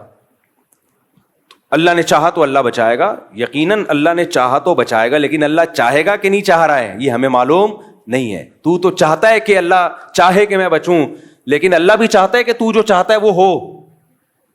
تو اس لیے معجزوں اور کرامتوں پر فیصلے نہیں کر سکتے آپ. اس کی ایک اور مثال, جب ایک شرعی حکم لوگوں کو بیان کیا جاتا ہے کہ بغاوت کے لیے یا جہاد کے لیے ضروری ہے کہ آپ کے پاس پراپر تیاری ہو, دشمن سے لڑنے کی طاقت ہو. اس طاقت کے بغیر آپ کو نہ جنگ کرنے کی اجازت ہے, نہ مسلح بغاوت کی اجازت ہے. جب تک آپ کے پاس پاور نہیں ہے, سامنے ٹینک ہیں آپ کے پاس, اس کے مقابلے میں نہ ٹینک ہے نہ جہاز ہے, کچھ بھی نہیں ہے, تو آپ کیسے بغاوت کرو گے؟ لوگ کہتے ہیں بدر میں کیسے ہو گیا تھا, 313 نے 1000 سے مقابلہ کیا, اور خالد ابن ولید نے 60 سے 60,000 کا حصار توڑا. بھائی بدر میں 313 کا جو 1000 سے مقابلہ تھا وہ نبی کے ارادے سے نہیں تھا, وہ تو کسی اور ارادے سے نکلے تھے. تو مشرکین نے اچانک 1000 کا لشکر لے کے آ گئے, تو وہ تو اس کے علاوہ کوئی راستہ ہی نہیں تھا. تبھی پھر مدد اللہ کی طرف سے نازل ہوئی ہے. تو وہ معجزہ تھا کہ 313,000 پہ غالب آ گئے. نبی خود 313 کو لے کے مکہ پہ چڑھائی کے لیے کبھی بھی نہیں نکلے. نبی مکہ پہ چڑھائی کے لیے اپنے ارادے کے ساتھ اس وقت گئے ہیں جب 10,000 کا لشکر تیار ہوا ہے, پھر آپ نے مکہ پہ اٹیک کیا ہے. سمجھ میں آ رہی ہے بات کہ نہیں آ رہی ہے؟ دیکھو 13 سال مکہ میں آپ نے جہاد نہیں کیا. کچھ لوگ کہتے ہیں ایمان نہیں بنا تھا. نا, اس وقت کا جو ایمان تھا وہ بعد میں اس لیول کا ایمان تو کبھی بن ہی نہیں سکتا, کیونکہ قرآن کہہ رہے جو ہجرت سے پہلے ایمان لے آئے نا ان کا ایمان سب سے تگڑا ہے. بلال حبشی کا ایمان رضی اللہ عنہ, ابو بکر کا ایمان, عمر بن خطاب کا ایمان, سیدنا علی کا ایمان, سیدنا عثمان کا ایمان, سیدنا عبداللہ بن مسعود کا ایمان. یہ وہ لوگ تھے جب اسلام انتہائی کمزور تھا, ایسے پاورفل ایمان والے لوگ تھے یہ. اس وقت منافق کا تصور ہی نہیں تھا, لیکن آپ نے جہاد کیا اس 13 سال میں. بولو صبر صبر صبر صبر کی تلقین. اتنا ظلم ہوا ہے. خباب ابن ارت رضی اللہ تعالیٰ عنہ نبی کے پاس آئے کہ مجھے میرا مالک جو ہے آگ کے انگاروں پہ لٹاتا ہے, اور اتنے بڑے بڑے کھڈے پڑ گئے تھے کمر میں. یا رسول اللہ الا تستنصر لنا, آپ اللہ سے ہمارے لیے مدد کی دعا کیوں نہیں کرتے؟ تو خباب ابن ارت یہ بھی تو کہہ سکتے تھے یا رسول اللہ آپ تلوار اٹھائیں ہم جہاد کرتے ہیں, یا نبی کہتے تلوار اٹھاؤ ہم کیا کرتے ہیں جہاد. نہیں کیا. آپ نے فرمایا صبر کرو, ایک دن آنے والا ہے کہ ایک عورت زیور سے آراستہ ہو کے صنعاء تک چلے گی, اتنا لمبا راستہ طے کرے گی, کوئی اسے خوف نہیں ہوگا, ایسا امن دنیا میں قائم ہونے والا ہے. لیکن تستعجلون, تم جلدی کر رہے ہو. تو کیوں تلوار نہیں اٹھائی؟ اس لیے کہ بہت تھوڑے تھے اور کافر بہت زیادہ پاور میں تھے. گراؤنڈ ریئلٹی اور اسباب کو سب سے زیادہ فوکس اسلام کرتا ہے. تبھی تو مسلمان دنیا میں مار کھا رہے ہیں, بیٹھے ہوئے پھینک رہے ہوں گے, بس باتیں کر رہے ہوں گے, کسی بھی چیز کا کوئی سبب اختیار نہیں کرتے. نہ صحت کا سبب, بے موقع توکل. تو نبی نے مکہ میں 13 سال صبر کیا ہے کیونکہ طاقت بولو نہیں تھی. اتنے سے لوگ نہیں لڑ سکتے بھائی, اتنوں سے. حضرت بلال کے سینے پہ پتھر رکھے جا رہے ہیں, وہ پتھر نہیں ہٹا سکتے, اور ایسی قوم کو حکم دیا جائے کہ تم ان کے خلاف کیا کرو, لڑائی شروع کر دو. وہاں اتنا کر سکتے تھے کہ جان بچا کے مکہ سے نکل جائیں. جان بچا کے کیا کریں؟ یہ نکلنا بڑا مشکل تھا, مکہ والے نکلنے نہیں دے رہے تھے. اس کے لیے آپ صلی اللہ علیہ وسلم نے پلاننگ کی ہے. جب مشرکین نے آپ کے قتل کا فیصلہ کیا تو اللہ نے وحی کی کہ اب آپ مکہ سے نکل جائیں کیونکہ یہ آپ کو قتل کرنا چاہتے ہیں. تو اس کے لیے بھی پلاننگ کی ہے کہ مکہ اور مدینہ کا جو راستہ تھا وہ استعمال نہیں کیا گیا کیونکہ مشرکین کو پتا تھا اسی ٹریک پہ چلے ہوں گے. نہ اپوزٹ والا راستہ جو مدینہ سے دور کر دیتا ہے, اس راستے پہ آپ چلنا شروع ہوئے. تو آپ تو معجزہ اور کرامت, آپ کے ہاتھ پہ تو معجزے ظاہر ہوتے تھے. آپ کہتے بھائی چلو نکلو یار, بچانے والا کون ہے؟ اللہ ہے بھائی.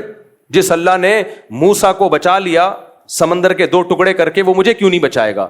چلو نکلو. نہ فرمایا یہاں سے نہیں ادھر سے جائیں گے تاکہ کسی کو شک ہی نہ ہو, کسی کو وہم ہی نہ ہو. تو معجزے اور کرامت کے واقعات سن کے نا, یہ صرف اللہ کی قدرت پہ ایمان لانا ہے ہم نے کہ اللہ کبھی کبھار اس طرح بھی مدد کر لیتا ہے. کرنا وہی ہے جو اسباب کہہ رہے ہیں. کتنے شوگر کے مریضوں کو دیکھا ہے رسگلے کھا رہے ہوتے ہیں, کہتے ہیں موت تو ایک دن لکھی ہوئی ہے اور اللہ ہے بچانے والا. تو میں ان سے کہتا ہوں موت لکھی ہوئی ہے, تیری بہت جلدی لکھی ہوئی ہے, کیونکہ اللہ کو پتا تھا یہ شوگر کا پیشنٹ ہے, لڈو کے ڈبے کھا جائے گا, لہذا اگلی 1 جنوری سے پہلے فرشتوں کو آرڈر ہوا ہوتا ہے کہ اس کی لکھی ہوئی ہے 31 دسمبر کے 12 بجنے سے پہلے اس کو اٹھا لینا, ڈیٹ چینج نہیں ہونی چاہیے. لکھا ہوا تو ہوتا ہے لیکن وہ لکھا ہوا ہماری حرکتوں کے حساب سے ہی ہوتا ہے. سمجھ میں آ رہی ہے بات کہ نہیں ہے؟ موت لکھی ہوئی ہے لیکن اس میں حرکتیں بھی لکھی ہوئی ہیں کہ یہ اتنی جلدی مر جائے گا. کیوں؟ کام سارے مرنے والے کرے گا یہ, اس لیے کیا ہو جائے گا, جلدی مرے گا. تو موت کا ایک دن یقیناً متعین ہے لیکن اس کے اسباب بھی متعین ہیں. سمجھتے ہو کہ نہیں سمجھتے ہو؟ تبھی مسلمانوں میں آپ دیکھ لو, موٹا ہے تو موٹا ہی ہوتا چلا جا رہا ہے, پھیلتا چلا جا رہا ہے. غیر مسلم اسباب کو فوکس کر رہے ہیں, وہ صبح اٹھ کے ورزش بھی کرتے ہیں. میں تھائی لینڈ میں گیا تو فجر کی نماز کے بعد میں نے دیکھا فل مارکیٹیں کھلی ہوئی ہیں, ایسے جیسے کھچا کھچ رش ہوتا ہے بازار میں. ابھی سورج نکلا ہے اور ان کی مارکیٹیں فل. ہمارے یہاں تصور ہے 12 بجے بھی مارکیٹیں نہیں کھلی ہوتی. تو یہ قوم صحت مند رہ سکتی ہے؟ کھائے جا رہے ہیں. میرے صرف پراٹھے والے بیانات کو فوکس کیا ہوا ہے, ورزش والے بیانات کو فوکس کیا ہی نہیں ہے. تو نہ کوئی فزیکل ایکٹیویٹی ہے, نہ کوئی, پھر بیمار ہوتے ہیں بھائی. اللہ, بیماری بھی اللہ کی طرف سے, صحت بھی اللہ کی طرف سے. اللہ بہت بڑے ہیں, یقیناً اللہ بہت بڑے ہیں, اسی وجہ سے تجھے ان لڈوؤں کی وجہ سے بیمار کر رہے ہیں, اسی وجہ سے کر رہے ہیں تجھے. تو معجزے اور کرامت برحق ہیں, لیکن یہ بتانے کے لیے کہ مایوس مت ہونا. بعض دفعہ سارے اسباب فیل ہو جاتے ہیں, ہم نے تو اسباب ہی اختیار کرنے ہیں بھائی کامیابی کے لیے, جیسے نبی نے اختیار کیے. مکہ میں جہاد نہیں کیا آپ نے, پھر غزوہ بدر میں بھی ایک اتفاقی واقعہ ہو گیا، ورنہ آپ کا ارادہ 1000 کے لشکر سے لڑنے کا نہیں تھا. پھر احد میں بھی مشرکین نے پہل کی تھی، آپ نے بڑھ کے مکہ پہ حملہ نہیں کیا، تو دفاعی پوزیشن میں آپ لڑے ہیں کہ دفاع کرو اپنا، وہ تو کرنا بنتا ہے نا، وہ تو کرنا ہی کرنا تھا، دفاعی پوزیشن. پھر غزوہ خندق میں چاروں طرف سے قبائل نے مل کے حملہ کا ارادہ کیا، تو بھی آپ نے دفاع پہ اکتفا کیا، بڑھ چڑھ کے ان پہ حملے نہیں کیے. بھائی دفاع کرو کسی طریقے سے، اس میں مشورے لیے. مشورے کیسے لیے؟ صحابہ کرام نے یہ جنگ پہلے کبھی دیکھی نہیں تھی کہ چاروں طرف سے مل کے کوئی حملہ کر لے. تو آپ نے سلمان فارسی کو بلایا کہ فارس میں تم نے کبھی ایسی جنگ دیکھی ہے؟ انہوں نے کہا ہاں ہم نے دیکھی ہے. کیا کرتے ہو؟ خندقیں کھودتے ہیں ہم تاکہ دشمن اندر نہ آئے. اب اس کے علاوہ کوئی آپشن ہی نہیں تھا. وہ خندقیں کھودنا آسان کام نہیں تھا. وہ ایسا نہیں ہے کسی بلڈنگ کے لیے ایک گڑھا کھودا جا رہا ہے، چاروں طرف وہ تمام ایریاز جہاں سے دشمن کے آنے کا خطرہ ہے، اتنے بڑے گڑھے کھودے جائیں کہ دشمن کا اونٹ اور گھوڑا ان کو کراس کر نہ سکے. یہ آسان کام تھا، جبکہ مدینہ اکنامکلی اس وقت انتہائی کمزور تھا. بھوک سے نڈھال ہو رہے ہیں لوگ، پیاس سے نڈھال ہو رہے ہیں، پیٹ پہ پتھر باندھ رہے ہیں، لیکن آپ کدال لے کے گڑھے کھود رہے ہیں. وہاں بھی تو آپ کہہ سکتے تھے بھائی یہ تو بہت مشکل کام ہے. مدد کا وعدہ کس نے کیا ہے؟ بولو، اللہ نے کیا ہے. مدد کا وعدہ اللہ نے کیا ہے تو اتنی ٹینشن نہیں بھائی. بس تھوڑا بہت مشورہ میں نے لے لیا حضرت ابو بکر سے، حضرت عمر سے. باقی فارس کے لوگ کیا کرتے ہیں ایسے موقع پہ؟ وہ تو ہے کافر.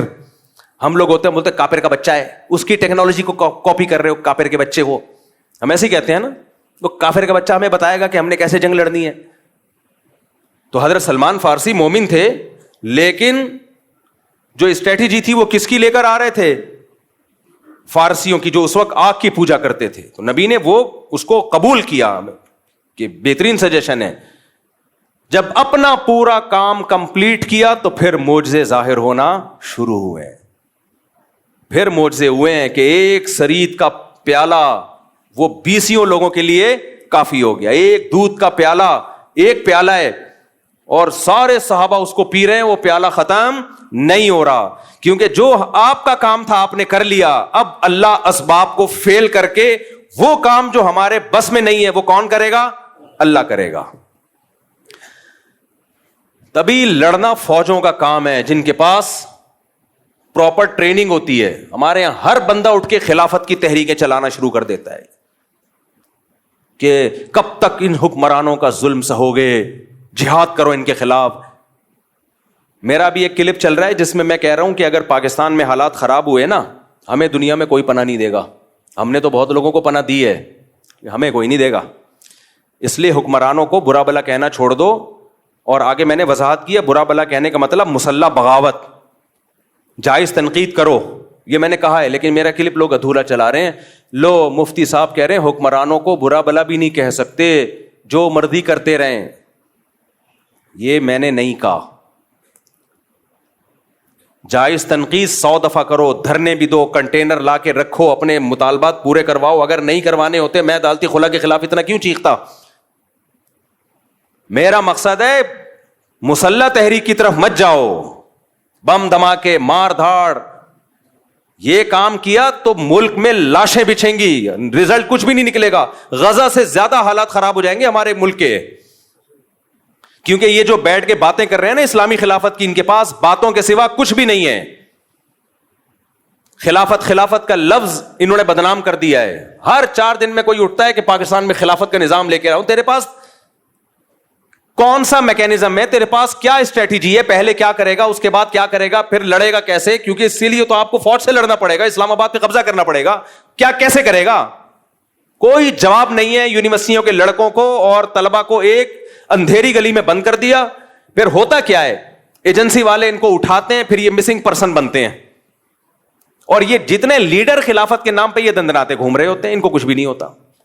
ایجنسیاں ان کو کچھ نہیں کہتی. ایجنسیاں کہتی ہیں ان کی دعوت پہ جتنے لوگ آ رہے ہیں نا ان کو کھڈے لین لگاتے جاؤ، ان کی چمڑیاں ادھیڑی جاتی ہیں. کوئی پوچھنے والا تو ایسے جتنے بھی اسکالرز ہیں نا یونیورسٹیوں میں آج کل، یہ بہت اس طرح کے اسکالرز آ رہے ہیں کہ دیکھو یہ مولوی نظام کے خلاف نہیں کھڑے ہوتے. نظام کے خلاف کھڑے ہونے کا مطلب کیا ہے؟ مطلب پہلے واضح کرو، کیا مطلب کھڑے ہونے کا مطلب؟ اگر تم یہ کہہ رہے ہو توپیں گنے لے کے نکل جائیں، یہ نظام کے خلاف ہم نہیں کھڑے ہوں گے بھائی. اس سے نقصان ہوگا, ملک میں انارکی پھیلے گی, ملک کے ٹکڑے ہوں گے اور غیر مسلم طاقتوں کے ہاتھ میں یہ کنٹری چلا جائے گا, اس سے بدتر حالات ہو جائیں گے. اور اگر نظام کے خلاف کا مطلب ہی کہ احتجاج کرو, میڈیا پہ دھرنے دے کے 100 دفعہ کرو, کس نے منع کیا بھائی؟ کس نے منع کیا ہے؟ بنگلہ دیش والوں نے کیا نا احتجاج, کامیاب ہوئے وہ, تو کس نے منع کیا آپ کو احتجاج کرنے؟ یہاں تو بات خلافت سے شروع ہو رہی ہے. اور خلیفہ کون ہوگا آج تک نہیں ڈیفائن کر پائے یہ لوگ. وہ خلیفہ ہوتا ہے وہ بیچارہ اس قابل ہی نہیں ہوتا کہ اس کو کوئی عورت اپنا شوہر بنا لے, اور وہ ملک کا خلیفہ بننے نکلا ہوتا ہے. یہ یونیورسٹیوں میں بہت ہو رہا ہے آج کل, جائیں گے کچھ ٹھش پش انگلش ماری, اور پھر مولویوں کو برا بلا کہا کہ مولوی تو یہ کر رہے ہیں, مولوی تو تقریریں کر رہے ہیں, تو تصوف میں لگے ہوئے ہیں, تزکیہ میں لگے ہوئے ہیں, نظام کی تبدیلی. اور نظام کی تبدیلی کا مطلب پتہ ہے کیا ہوتا ہے ان کا؟ بغاوت. اب تو واضح لفظوں میں کہنا چھوڑ دیا, کیونکہ کچھ لوگوں کو ایجنسی نے اٹھا کے ان کے اگلے پچھلے گناہ معاف کیے پھر چھوڑ دیا, تو وہ بغاوت کا لفظ یوز نہیں کر رہے. اندر ان کے وہی جذبات ہیں, خلافت, نظام تبدیلی. ابے کیا مطلب نظام کی تبدیلی؟ ہمارے پاس ایک سوٹیبل پیکج ہے نظام کی تبدیلی کا. وہ پیکج کیا ہے بھائی؟ یونیورسٹیاں بناؤ, اسکول بناؤ, تعلیم کو فوکس کرو, تاکہ آپ کی چھت کے نیچے جب کوئی بندہ پڑھ کے فوج میں جائے گا, جب کوئی بیوروکریسی میں جائے گا, جب کوئی عدلیہ میں جائے گا, ماحول آپ اس کو دینی ماحول دو گے تو وہاں جا کے فیصلے بھی کیسے کرے گا؟ اچھے. اور اگر آپ ان شعبوں میں نہیں گئے تو پھر یہ تمام اہم ترین شعبے آپ نے اسلام دشمنوں کے لیے چھوڑ دیے ہیں. پھر فوج میں بھی اسلام دشمن لوگ جائیں گے, عدلیہ میں بھی اسلام دشمن لوگ جائیں گے, بیوروکریسی میں بھی اسلام دشمن لوگ جائیں گے, پھر فیصلے آپ کے خلاف ہوں گے اور آپ دھرنے دیتے رہو گے. یہ ایک سوٹیبل طریقہ ہے نظام کی تبدیلی کا. یہ طریقہ نہیں ہے کہ آپ اٹھے اور دھرم دھرم کر کے آپ نے اتنے بندے وہاں مار دیے, اتنے بندے وہاں مار دیے. اس سے کچھ بھی حاصل ہونے والا نہیں ہے. اور اگر حاصل ہوا تو آپ کو نہیں ہوگا, ان طاقتوں کو ہوگا جو آپ کو فیور کر رہی ہیں. سمجھ میں آ رہی ہے بات کہ نہیں آ رہی ہے؟ ان طاقتوں کو فائدہ ہوگا اس سے. اور ویسے بھی میں بار بار کہہ رہا ہوں, پاکستان میں حالات خراب ہوئے نا, مجھے اور آپ کو کوئی پڑوسی ملک ٹھکانہ نہیں دے گا. ہم نے ٹھکانہ دیا, وہ نہیں دیں گے ہمیں. لوگ کہتے ہیں ڈالر لے کے ٹھکانہ دیا تھا, تو آپ بھی تو ڈالر لے کے ہی ہمیں بھگا رہے ہو وہاں سے. اور ہم نے کتنے افغانی یہاں پہ جو ہمارے بھائی ہیں, کیا ڈالر لے کے ہم نے ان کو یہاں ٹھکانہ دیا ہے؟ کس نے ڈالر لیے بھائی؟ آج بھی گھوم رہے ہیں, اور ہمیں خوشی ہے. 0 سے کروڑ پتی بن گئے, ان کی جائیدادیں ہیں, پراپرٹیاں ہیں. 100 دفعہ ہمیں خوشی ہوتی ہے اس سے. مسلمان ہیں. ضیاء الحق کی تقریر آپ سنے جا کے, جب یہ افغان جہاد شروع ہوا تھا, اس نے کہا تھا, اس کے الفاظ مجھے پورے الفاظ یاد نہیں, اس نے کہا تھا افغانوں کے لیے ہمارا ملک کھلا ہوا ہے, آئے یہاں پہ دھڑا دھڑ آئے. آپ نے اس سارے احسانات کو 2 منٹ میں دھجیاں اڑا دی کہ تم نے تو ڈالر کے لیے کیا تھا. تو ہمیں کوئی بھی نہیں رکھے گا. اور معلومات جب تک اوتھینٹک معلومات نہ ہو نا, تبصرہ مت کیا کرو. اوتھینٹک معلومات یہی ہیں کہ تمہیں کوئی بھی نہیں رکھے گا. صحیح ہے, اس ذہن میں رکھ. نہ پڑوسی رکھیں گے, چاہے وہ اسلامی حکومت ہے, ہم سے اچھے ہوں گے, 100 دفعہ اچھے ہوں گے, ان کی بڑی قربانیاں ہیں, 100 دفعہ قربانیاں ہیں, ان کے شہیدوں کے خون سے خوشبوئیں آئی ہیں, 100 دفعہ آئی ہیں, لیکن مجھے اور آپ کو نہیں رکھے گا کوئی بھی. یہ ذہن میں رکھنا. اور صرف یہ نہیں کہ رکھیں گے نہیں, لتر مار کے باہر نکالیں گے, لتر مار کے بولیں گے دفع ہو یہاں سے. عزت سے بھی نہیں نکالیں گے, لتر مار کے نکالیں گے.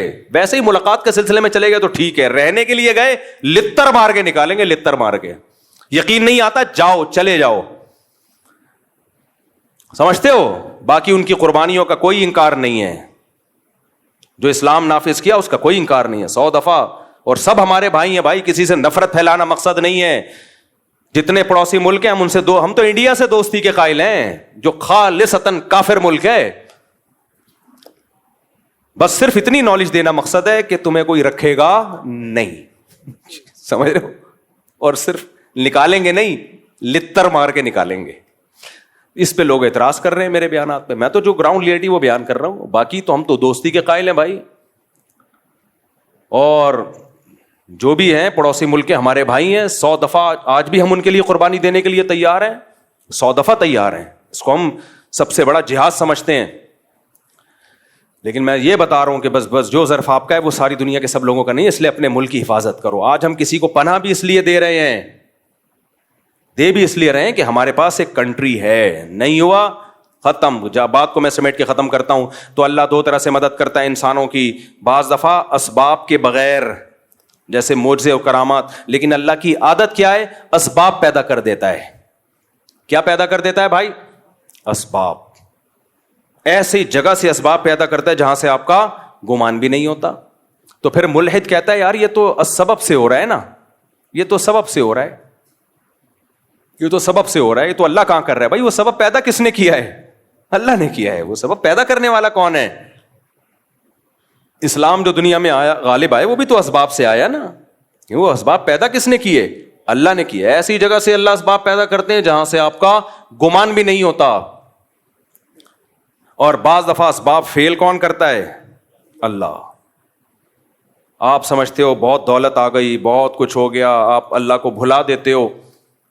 اللہ آپ سے دولت چھین لیتا ہے. چھینتا کیسے ہے؟ سبب پیدا کر دیتا. کوئی ایسی بیماری لگا دی, ساری دولت اس بیماری میں خرچ, جائیدادیں تقسیم ہونا, جائیدادیں بکنا شروع. ایسے لوگ ہم نے دیکھے ہیں, ایک بیماری ہوئی, علاج میں زیرو ہو گئے بالکل. کروڑوں کروڑوں روپے جو انہوں نے کمائے تھے ختم, بھیک مانگنے پہ آ گئے. حضرت حکیم اختر صاحب رحمہ اللہ تعالیٰ ایک واقعہ بیان کیا کرتے تھے, ابھی بھی ان کا بیان انٹرنیٹ پہ پڑا ہوا ہے, کہ گلشن اقبال میں ایک سیٹھ صاحب رہا کرتے تھے, ہر وقت مولویوں کی برائی, مولوی ایسے مولوی ایسے. کچھ لوگوں کو پتہ نہیں, کوئی اللہ وافر میں کوئی بچپن میں کچھ الٹے سیدھے واقعات شاید ہو جاتے ہیں ان کے ساتھ, کسی 2 نمبر مولوی کے, تو وہ ہر مولوی کو برا سمجھتے ہیں. بھائی ہر مولوی برا نہیں ہوتا یار. تو ان کو ٹھڑک ہو جاتی ہے, کوئی مولوی ایسے مولوی ایسے مولوی ایسے. ایک صاحب مجھے ملے, ملتا ہی مولوی ایسے مولوی ایسے مولوی ایسے مولوی 2 نمبر. نے کہا کیا ہو گیا بھائی؟ پھر انہیں واقعہ سنایا کہ بچپن میں جو ان کے ساتھ ہوا تھا, کوئی قاری صاحب تھے, کوئی غلط ہو گیا. تو میں نے کہا یار ایک نے غلط کر لیا آپ کے ساتھ, جو 100% اس قاری کو چھتر لگاؤ سالے کو. لیکن یہ تھوڑی کہ سارے قاری ایسے یار, سارے مولوی ایسے. ایک ونس اپون اے ٹائم آپ کے ساتھ ہو گیا, اور آپ کو بھی تو چاہیے تھا نا کہ تھوڑا سا اتنا. اس کی تو 100% غلطی ہے, لیکن آپ نے جو اندھا اعتماد کیا, وہ کہہ رہے میں تو بزرگ سمجھ کے گیا تھا اس کے پاس. تو بزرگ بھی بعض بڑے ڈینجرس قسم کے ہوتے ہیں. 2 قسمیں تو بزرگوں کی ہیں نا, 2 نمبر اور 1 نمبر. تو بعض دفعہ ایسا ہو جاتا ہے جس کی وجہ سے پھر آدمی کہتا ہے. تو وہ حکیم اختر صاحب نے فرمایا کہ وہ ہر وقت مولوی ایسے, عالم ایسے, بزرگ ایسے, نہ نماز نہ روزہ نہ زکوٰۃ. اس کو معدے کا کینسر ہو گیا. کینسر جب ہوا ہے تو حالت خراب. ڈاکٹر نے کہہ دیا اتنے دن کے مہمان ہو. اب دبلا ہونا شروع ہو گیا, ہڈیاں وڈیاں جو بیچارے کینسروں کے. تو اس کو اللہ نے توبہ کی توفیق دے دی. اس کو اندازہ ہو گیا جو میری جو دبدباہٹ اور روب, اور سارے ڈاکٹر آج سائنس اپنی ترقی کی انتہا کو پہنچی ہوئی ہے, 1 کروڑپتی آدمی کو زندگی نہیں دے سکتی. جوان بھی تھا. اس کو اندازہ ہو گیا بھائی یہ سب مادی اسباب کی 2 ٹکے کی حیثیت نہیں ہے. موت اپنی آنکھوں سے نظر آ رہی. حکیم اختر صاحب نے فرمایا کہ اس نے سارے علماء کو بلایا, سب سے معافیاں مانگی, بھائی مجھ سے غلطی ہوئی ہے, توبہ کی اور دنیا سے چلا گیا. یہ پرانے زمانے کے ملحد تھے, جب لتر پڑھتے تھے تو اللہ یاد آ جاتا تھا. آج کے ملحد اتنا ڈھیٹ ہے نا, صبح و شام عذاب اپنی آنکھوں سے دیکھے, پسے ابو جہل کی طرح. کیا عبداللہ بن مسعود اس کی سینے پہ بیٹھے ہوئے ہیں گردن کاٹنے کے لیے. اس کو مان لینا چاہیے تھا نا, اسلام غالب آ گیا. دیکھو 313 کو اللہ نے 1000 پہ غالب کیا, لیکن وہ کیا کہتا ہے, نیچے سے گردن کاٹنا, مرنے کے بعد پتہ چلے کسی سردار کی گردن ہے. سمجھ رہے ہیں, مرنے کے بعد پتہ چلے. آج کے ملحد ایسے ہیں, ابو جہل جیسے. تو اس لیے میرے بھائی جو محبت اللہ کو دینی ہے, وہ محبت کیا ہے؟ پکارنا صرف اس کو ہے. تو کرسچینٹی سے بھائی جو ہمارا مذاق اڑا, ہم ہر مسیحی کو نہیں چھیڑتے. جو اسلام کا مذاق اڑا رہا ہے نا, مسلمانوں میں ٹالرنس نہیں ہے, برداشت نہیں ہے, یہ نہیں ہے, وہ نہیں ہے. بھائی مسلمان کا جرم تمہارے جرموں سے ہلکا ہے. تم نے ایک جرم ایسا کیا ہے نا, شرک کا, وہ ایک ترازو کے پلڑے میں جب لا کے رکھا جائے گا تو اللہ کہے گا مسلمان جیسا بھی ہے مانتا صرف مجھے تھا, اور تم جتنے بھی اچھے ہو میرے ساتھ عیسیٰ ابن مریم کو تم نے شریک کر لیا. تمہارا ایک جرم لاکھوں کلو کا ہے, صحیح ہے نا. اور مسلمانوں کے چھوٹے چھوٹے 20 جرم بھی اس جرم کا مقابلہ نہیں کر سکتے. اللہ ہمیں عمل کی توفیق عطا فرمائے. موضوع کچھ اور تھا, لیکن چلو جہاں بھی چلے گئے اچھی بات ہو گئی. یہ بہت سوال پوچھا جاتا ہے جو ڈیوٹی پوری نہیں کر رہے ان کی تنخواہ جائز ہے یا نہیں. اسی سے ملتا جلتا سوال. کچھ امام نمازیں پوری نہیں پڑھاتے, تنخواہ پوری لیتے ہیں, تو ان کے لیے تنخواہ حلال ہے یا حرام ہے.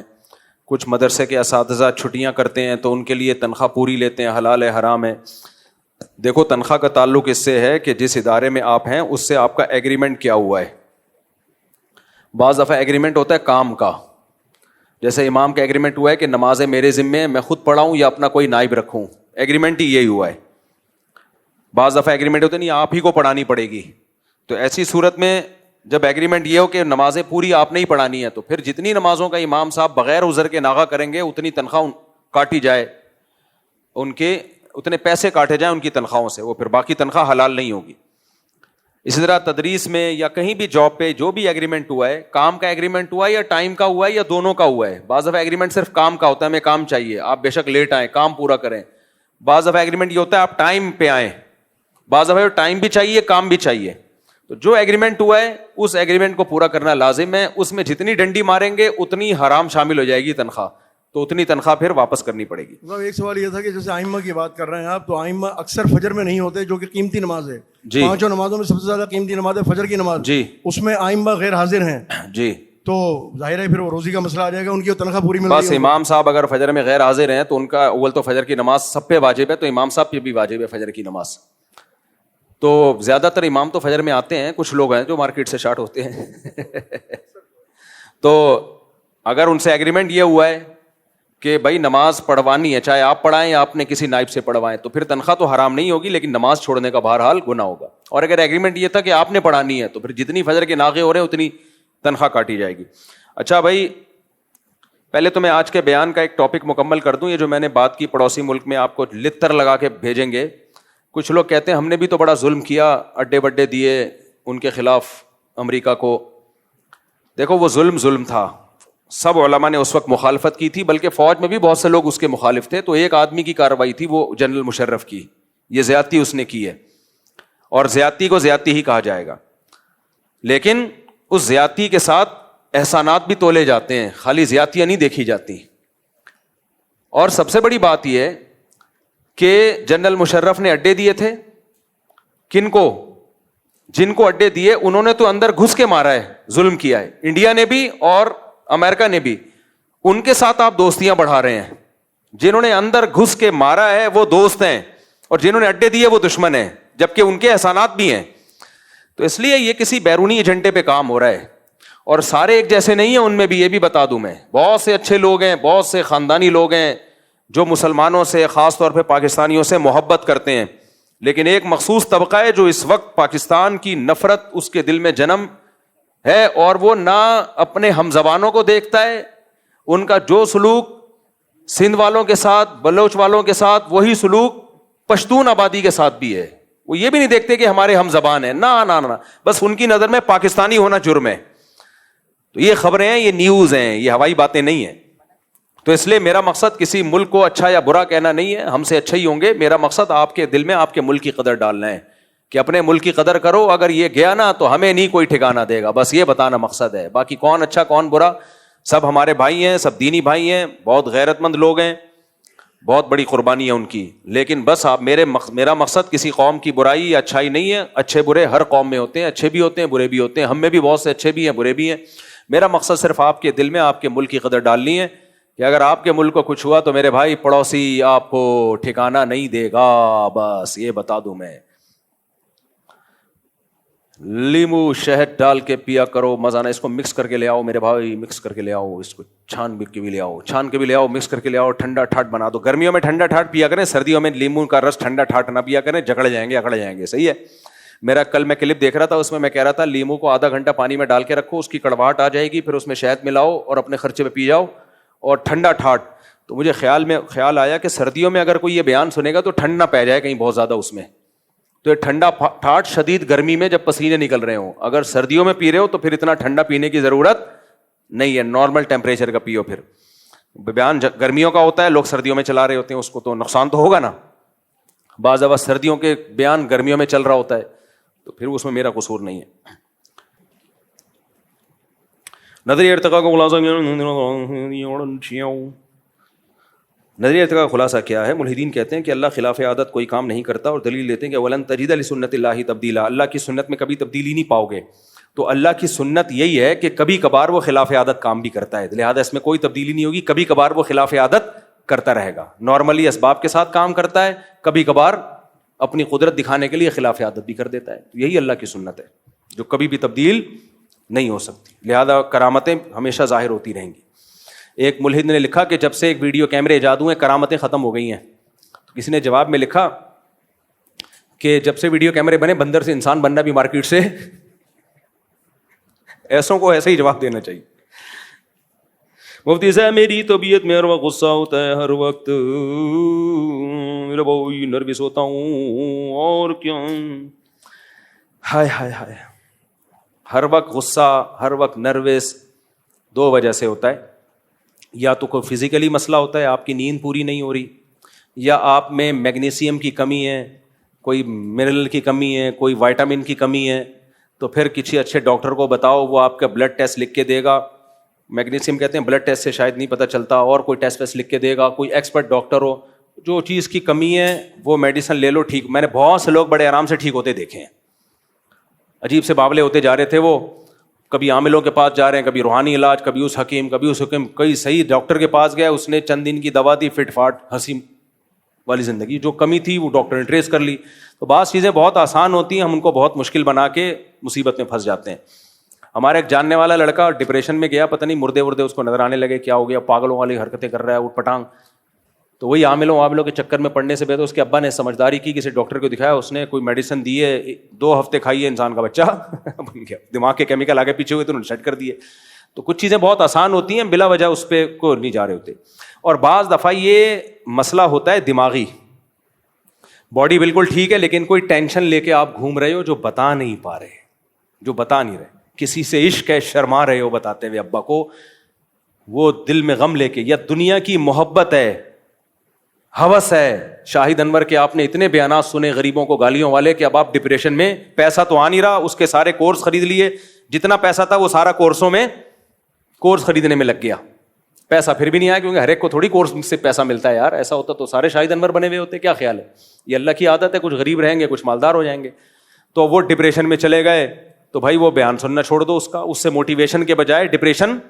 جن کو مل رہی ہے موٹیویشن وہ سنتے رہیں, جن کو نہیں مل رہی وہ ڈپریشن میں جا رہے ہیں. وہ کیا کریں, وہ ٹماٹر والوں کے پاس جا کے بیٹھا کریں گے, یار یہ دیکھو اس کی بھی زندگی ہے, کتنی خوشی زندگی. حدیث میں کیا آتا ہے, دولت میں اپنے سے کم والوں کو دیکھو. جب بھی ڈپریشن میں جاؤ تو کس کو دیکھو, اپنے سے کم والوں کو. یار یہ فٹ پاتھ پہ سوتے ہیں, ہمیں کم از کم گھر تو میسر ہے. تو اس سے نعمت کی قدر ہوگی اور وہ ڈپریشن دور ہو جائے گی. تو ڈپریشن کا سبب جب تک معلوم نہیں ہوگا اس کا علاج میں نہیں بتا سکتا. ویسے بھی میں ڈاکٹر نہیں ہوں, میں میرے لیے دعا. اور ڈپریشن کے مریضوں سے تو بہت دور بھاگتا ہوں, کیونکہ وہ ایسی ایسی باتیں کر رہے ہوتے ہیں مجھے شروع ہو جاتی ہے. تو میں کہتا ہوں میں کس سے علاج کراؤں بھائی, ایسی ایسی باتیں کر رہے ہوتے ہیں. ایک وہم کا مریض آ جائے جس کا وضو نہیں ہوتا, وہم کے مریض کا استنجا ہی نہیں ہوتا. وہم کے مریض مجھ سے پوچھتے ہیں, ہم بیت الخلاء سے جب ہاتھ صاف کرتے ہیں تو ہاتھ میں جو پانی لگا ہوتا ہے وہ تو ناپاک ہو گیا نا, جس نے, کیونکہ اس نے ناپاکی دور کی ہے. پھر کہتے ہیں جب ہم بیت الخلاء کا دروازہ یوں کھینچتے ہیں تو اس پہ کتنے لوگوں کے ہاتھ لگے ہیں اس ہینڈل پہ. تو پھر ہینڈل پہ ہاتھ کھینچا تو جراثیم بھی لگیں گے, اور تو وہ کونی سے کھول رہے ہوتے ہیں یوں کر کے. پھر کونی اب کہیں اور ٹچ نہ ہو جائے, دیوار پہ ٹچ ہو گئی, اس کو بہت, تو مجھے پھر خیالات وسوسے آنا شروع ہو جاتے ہیں. اس لیے وہم کے مریض کو میں کہتا ہوں بھائی تو ڈاکٹر کے پاس سیدھا چلا جا. ڈاکٹر اس کے پیسے لے, ڈاکٹر پاگل بھی ہو گیا نا تو پیسے تو لے رہا ہے نا. اور یہ بیچارے جو سائیکیٹرسٹ ہوتے ہیں نا, یہ خود تھوڑے دنوں کے بعد اپنا علاج کراتے ہیں, پتہ ہے آپ کو, کیونکہ سارا دن پاگلوں سے ملاقاتیں ہوتی ہیں ان کی, تو خود بھی تھوڑے سے کھسک جاتے ہیں. مجھے ایک ڈاکٹر نے بتایا, کہہ رہے ہم بھی کھسک جاتے تو پھر ہم اپنے سے کسی زیادہ سینئر کے پاس جاتے ہیں, سمجھ رہے ہو, وہ پھر ہماری سیٹنگ کو سیٹ کرتا ہے, تو وہ پتہ نہیں کس کے پاس جاتا ہوگا پھر. تو اس لیے بھائی میرے لیے دعا کریں, مجھے کوئی اچھی سی نوکری مل جائے. دیکھو ڈپریشن کا سب سے آسان علاج ہے نیچرل لائف پہ آؤ. بیوی ہو, بچے ہوں, خوشیاں بھی ہوں, غم بھی ہوں, تھکاوٹ بھی ہو, آرام بھی ہو, سب کچھ چل رہا ہو بس. آپ کو پتا ہے ایک رپورٹ ہے کہ یورپ میں ہر 4 میں سے 1 بچہ ڈپریشن کا مریض ہوتا ہے, کیونکہ ان کی لائف نیچرل نہیں ہے. ساری خوشیاں ان بچوں کی جھولیوں میں ڈال دیں تو نیچرل لائف تو نہیں رہی نا. ہمارے بچے کوئی بھی ڈپریشن کا مریض نہیں ہوتا, ہمیں ڈپریشن دے رہے ہوتے ہیں.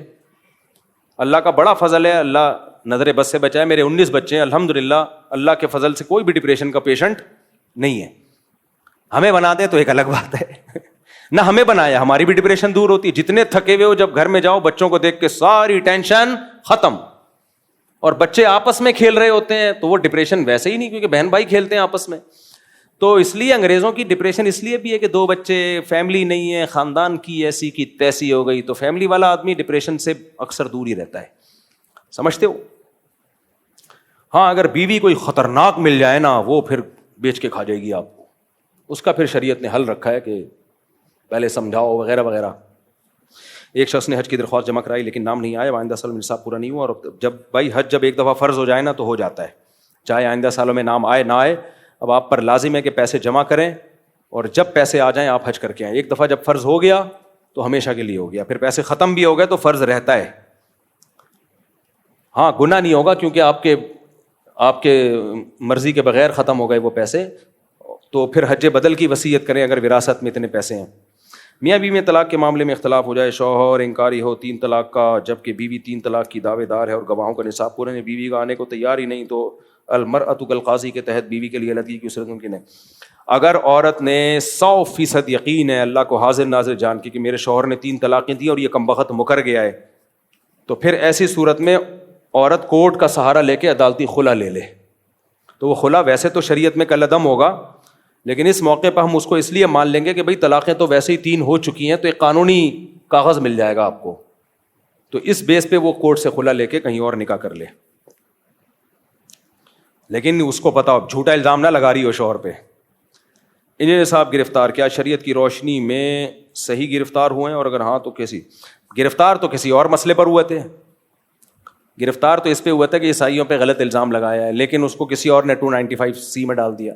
تو میں اس پہ تو کوئی بات نہیں کروں گا کہ گرفتار ہونا ٹھیک تھا یا غلط تھا, اس کی تو مجھے پوری تحقیق نہیں ہے, کیونکہ عیسائی بھی مشتعل کہتے ہیں, بعض لوگ کہہ رہے ہیں کہ عیسائی بڑے مشتعل ہوئے ہیں, مسیحی لوگ بڑے مشتعل ہوئے ہیں, اشتعال انگیزی ہے. تو اس پہ تو 2 رائے ہو سکتی ہے کہ گرفتاری صحیح تھی یا نہیں تھی, وہ آپ ماہرین سے پوچھیں. لیکن یہ جو 295C ڈالا ہے یہ نہیں بنتا, جس بیس پہ ڈالا ہے, کوئی اور بیس ہو تو غلط بات ہے, لیکن ہمارے پاس جو معلومات ہیں وہ جس بیس پہ ڈالا ہے نا اس بیس پہ 295C نہیں بنتا. اسٹوڈنٹ کے لیے کچھ سال قبل ڈریم ورلڈ میں پروگرام کیا تھا, آپ نے بہت سی فائدہ ہوا تھا, درخواست ہے کہ یہ عثمان بھائی نے کیا تھا, عثمان بھائی کو بولیں دوبارہ کر لیں. ڈریم ورلڈ میں اسٹوڈنٹ کے لیے مفتی صاحب, نام دیکھو کیسا لکھا, ڈریم ورلڈ, خوابوں کی دنیا. فوراً نوجوانوں کے ذہن میں 4 شادیاں آتی ہیں, خوابوں کی دنیا. مفتی صاحب آپ نے DC آفس میں جا کر پانی کے حوالے سے بات کی تھی, لیکن 2 دن ہو گئے, 20 دن نہیں بھائی 2 دن ہوئے, ہونے والے سیکٹر 10 میں ابھی تک پانی نہیں آیا. انہوں نے وعدہ کیا ہے کہ ہم پانی کی مقدار بڑھائیں گے, تو ابھی ان کو سانس لینے دو, دیکھتے ہیں اس مہینے کیا ہوتا ہے. میں نے ولاگ بنا کے اسی لیے ڈالا ہے کہ اگر پھر بھی نہیں آیا پانی تو پھر ہم بسیں بھر کے لے کے جائیں گے, وہاں جا کے بیٹھ جائیں گے, ہم بولیں گے پانی دو ورنہ ہم یہیں بیٹھے رہیں گے. تو امید ہے آ جائے گا. انہوں نے, اور وہ جو تھے MD صاحب بڑے اچھے آدمی تھے, بہت بااخلاق آدمی تھے, تو وہ تو ہمیں کافی اچھے آدمی لگے. باقی دیکھو ہوتا کیا ہے, ابھی 2 دن ہوئے نا, 20 دن نہیں ہوئے. مفتی صاحب میں نے بہت مشکل سے سولر پلیٹ لی تھی, کسی نے ہوائی فائرنگ کر کے اسے ضائع کر دیا, کیا قیامت کے اس کے بدلے میں اس بالکل حساب ہوگا, جس نے ہوائی فائرنگ کیا اس کا باپ بھی پیسے دے گا آپ کو. آپ نے ایک بیان میں کہا تھا کہ باپ جو کہے کر لو. میرے والد صاحب کیا کہتے ہیں بھائی, فاتحہ خوانی کرتے ہیں, 12 ربیع الاول مناتے ہیں. میں نے آپ کے بیان میں بھائی غیر شرعی چیزوں میں ابا کی اطاعت جائز نہیں ہے. خالی نعتیہ پروگرام کر رہے ہیں وہ تو ٹھیک ہے, نعت کی محفل لگانا یا انڈور کوئی جلسہ کر لینا انڈور, جس میں آپ صرف نبی کی سیرت بیان کریں, اس میں کوئی حرج نہیں ہے, اس حد تک ٹھیک ہے. جو حلوے مانڈے چل رہے ہوتے ہیں اور جو بتیاں جو پورا سیلیبریٹ کیا جاتا ہے نا, اس کو عید کی طرح منایا جاتا ہے, یہ بدعت ہے. میرے سل کے بال کمزور ہیں, احرام کی حالت میں بال ٹوٹ جائے تو کیا حکم ہے؟ جب بھی احرام سے نکلے نا تو چند ریال صدقہ کر دینا چاہیے, تاکہ غیر اختیاری طور پر کوئی غلطی اگر ہو گئی ہے, بال توڑ لیے ہیں, تو وہ تلافی ہو جائے. تو 10-20 ریال صدقہ کر دیں گے, کافی ہو جائے گا. میرے بھائی لکھو بھائی, کعبہ پر پہلی نظر پڑے تو کیا دعا کریں؟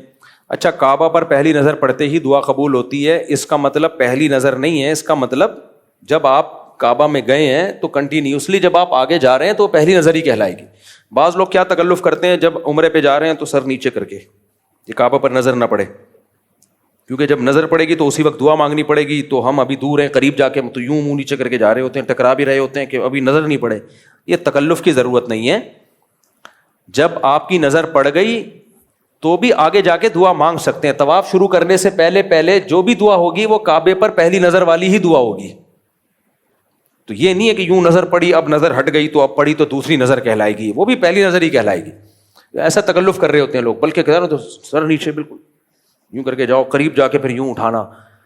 تو یہ اس تکلف کی ضرورت نہیں ہے, اسلاف میں کہیں بھی یہ نہیں ملتا. تو جب آپ گئے تو آپ کی نظر پڑ گئی, کوئی بات نہیں, آپ آگے جاؤ, پھر نظر ہٹ بھی جائے کوئی بات نہیں. طواف شروع کرنے سے پہلے یعنی کوئی دوسرا عمل شروع کرنے سے پہلے آپ نے کیا کرنا ہے؟ دعا مانگنی ہے. تو وہ دعا وہی دعا ہے, کعبے پہ پہلی نظر والی دعا ہے.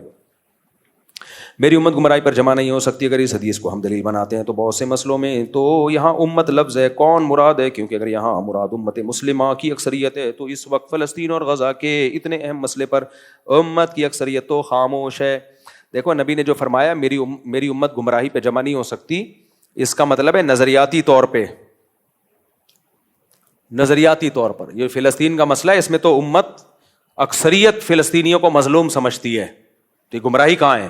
باقی مدد کریں کیسے, یہ سوال پیدا ہوتا ہے. اگر مدد کے وہاں راستے کھل جائیں نا تو 2/3 امت پہنچ جائے گی وہاں پہ. تو راستے نہیں ہیں کسی کے پاس, کچھ بھی نہیں ہے.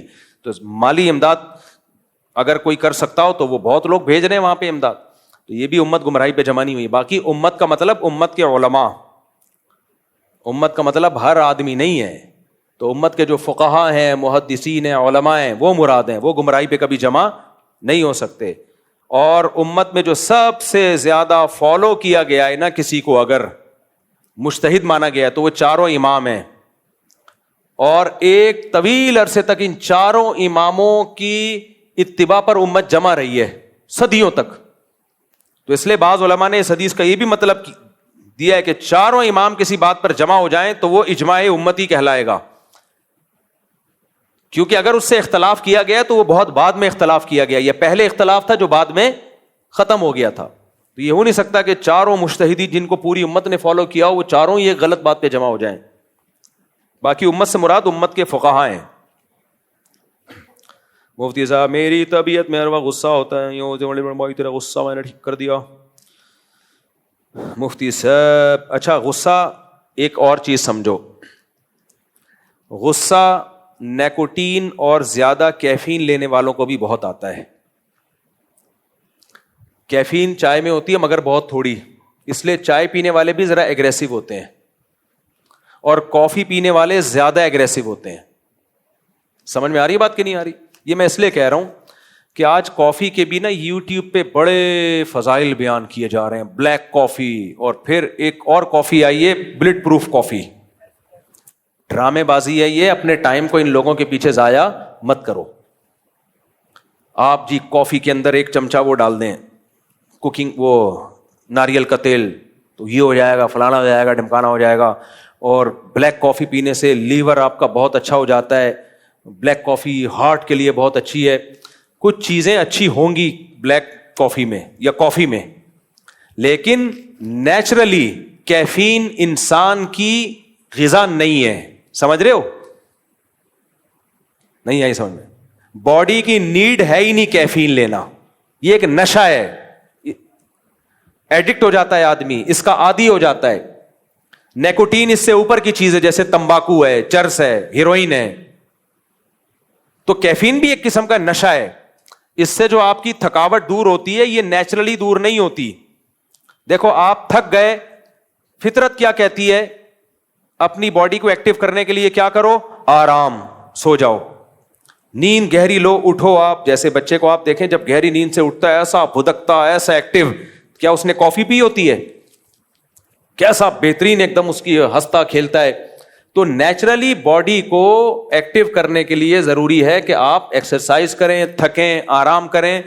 اس کا گوروں نے, کمبختوں نے آج تک دنیا میں کھانے پینے کی کسی صحیح چیز کو رائج نہیں کیا. ان لوگوں نے ہمیں ڈبل روٹیوں پہ لگا دیا, برگروں پہ لگایا, انہی کمبختوں نے سگریٹ پہ بھی لگایا ہے. اور 100 سال پہلے کے برٹش کے آپ اخباروں کے تراشے اٹھا کے دیکھیں, ان میں سگریٹ کے وہ فضائل بیان کیے جا رہے تھے جو آج کافی کے بیان کیے جا رہے ہیں.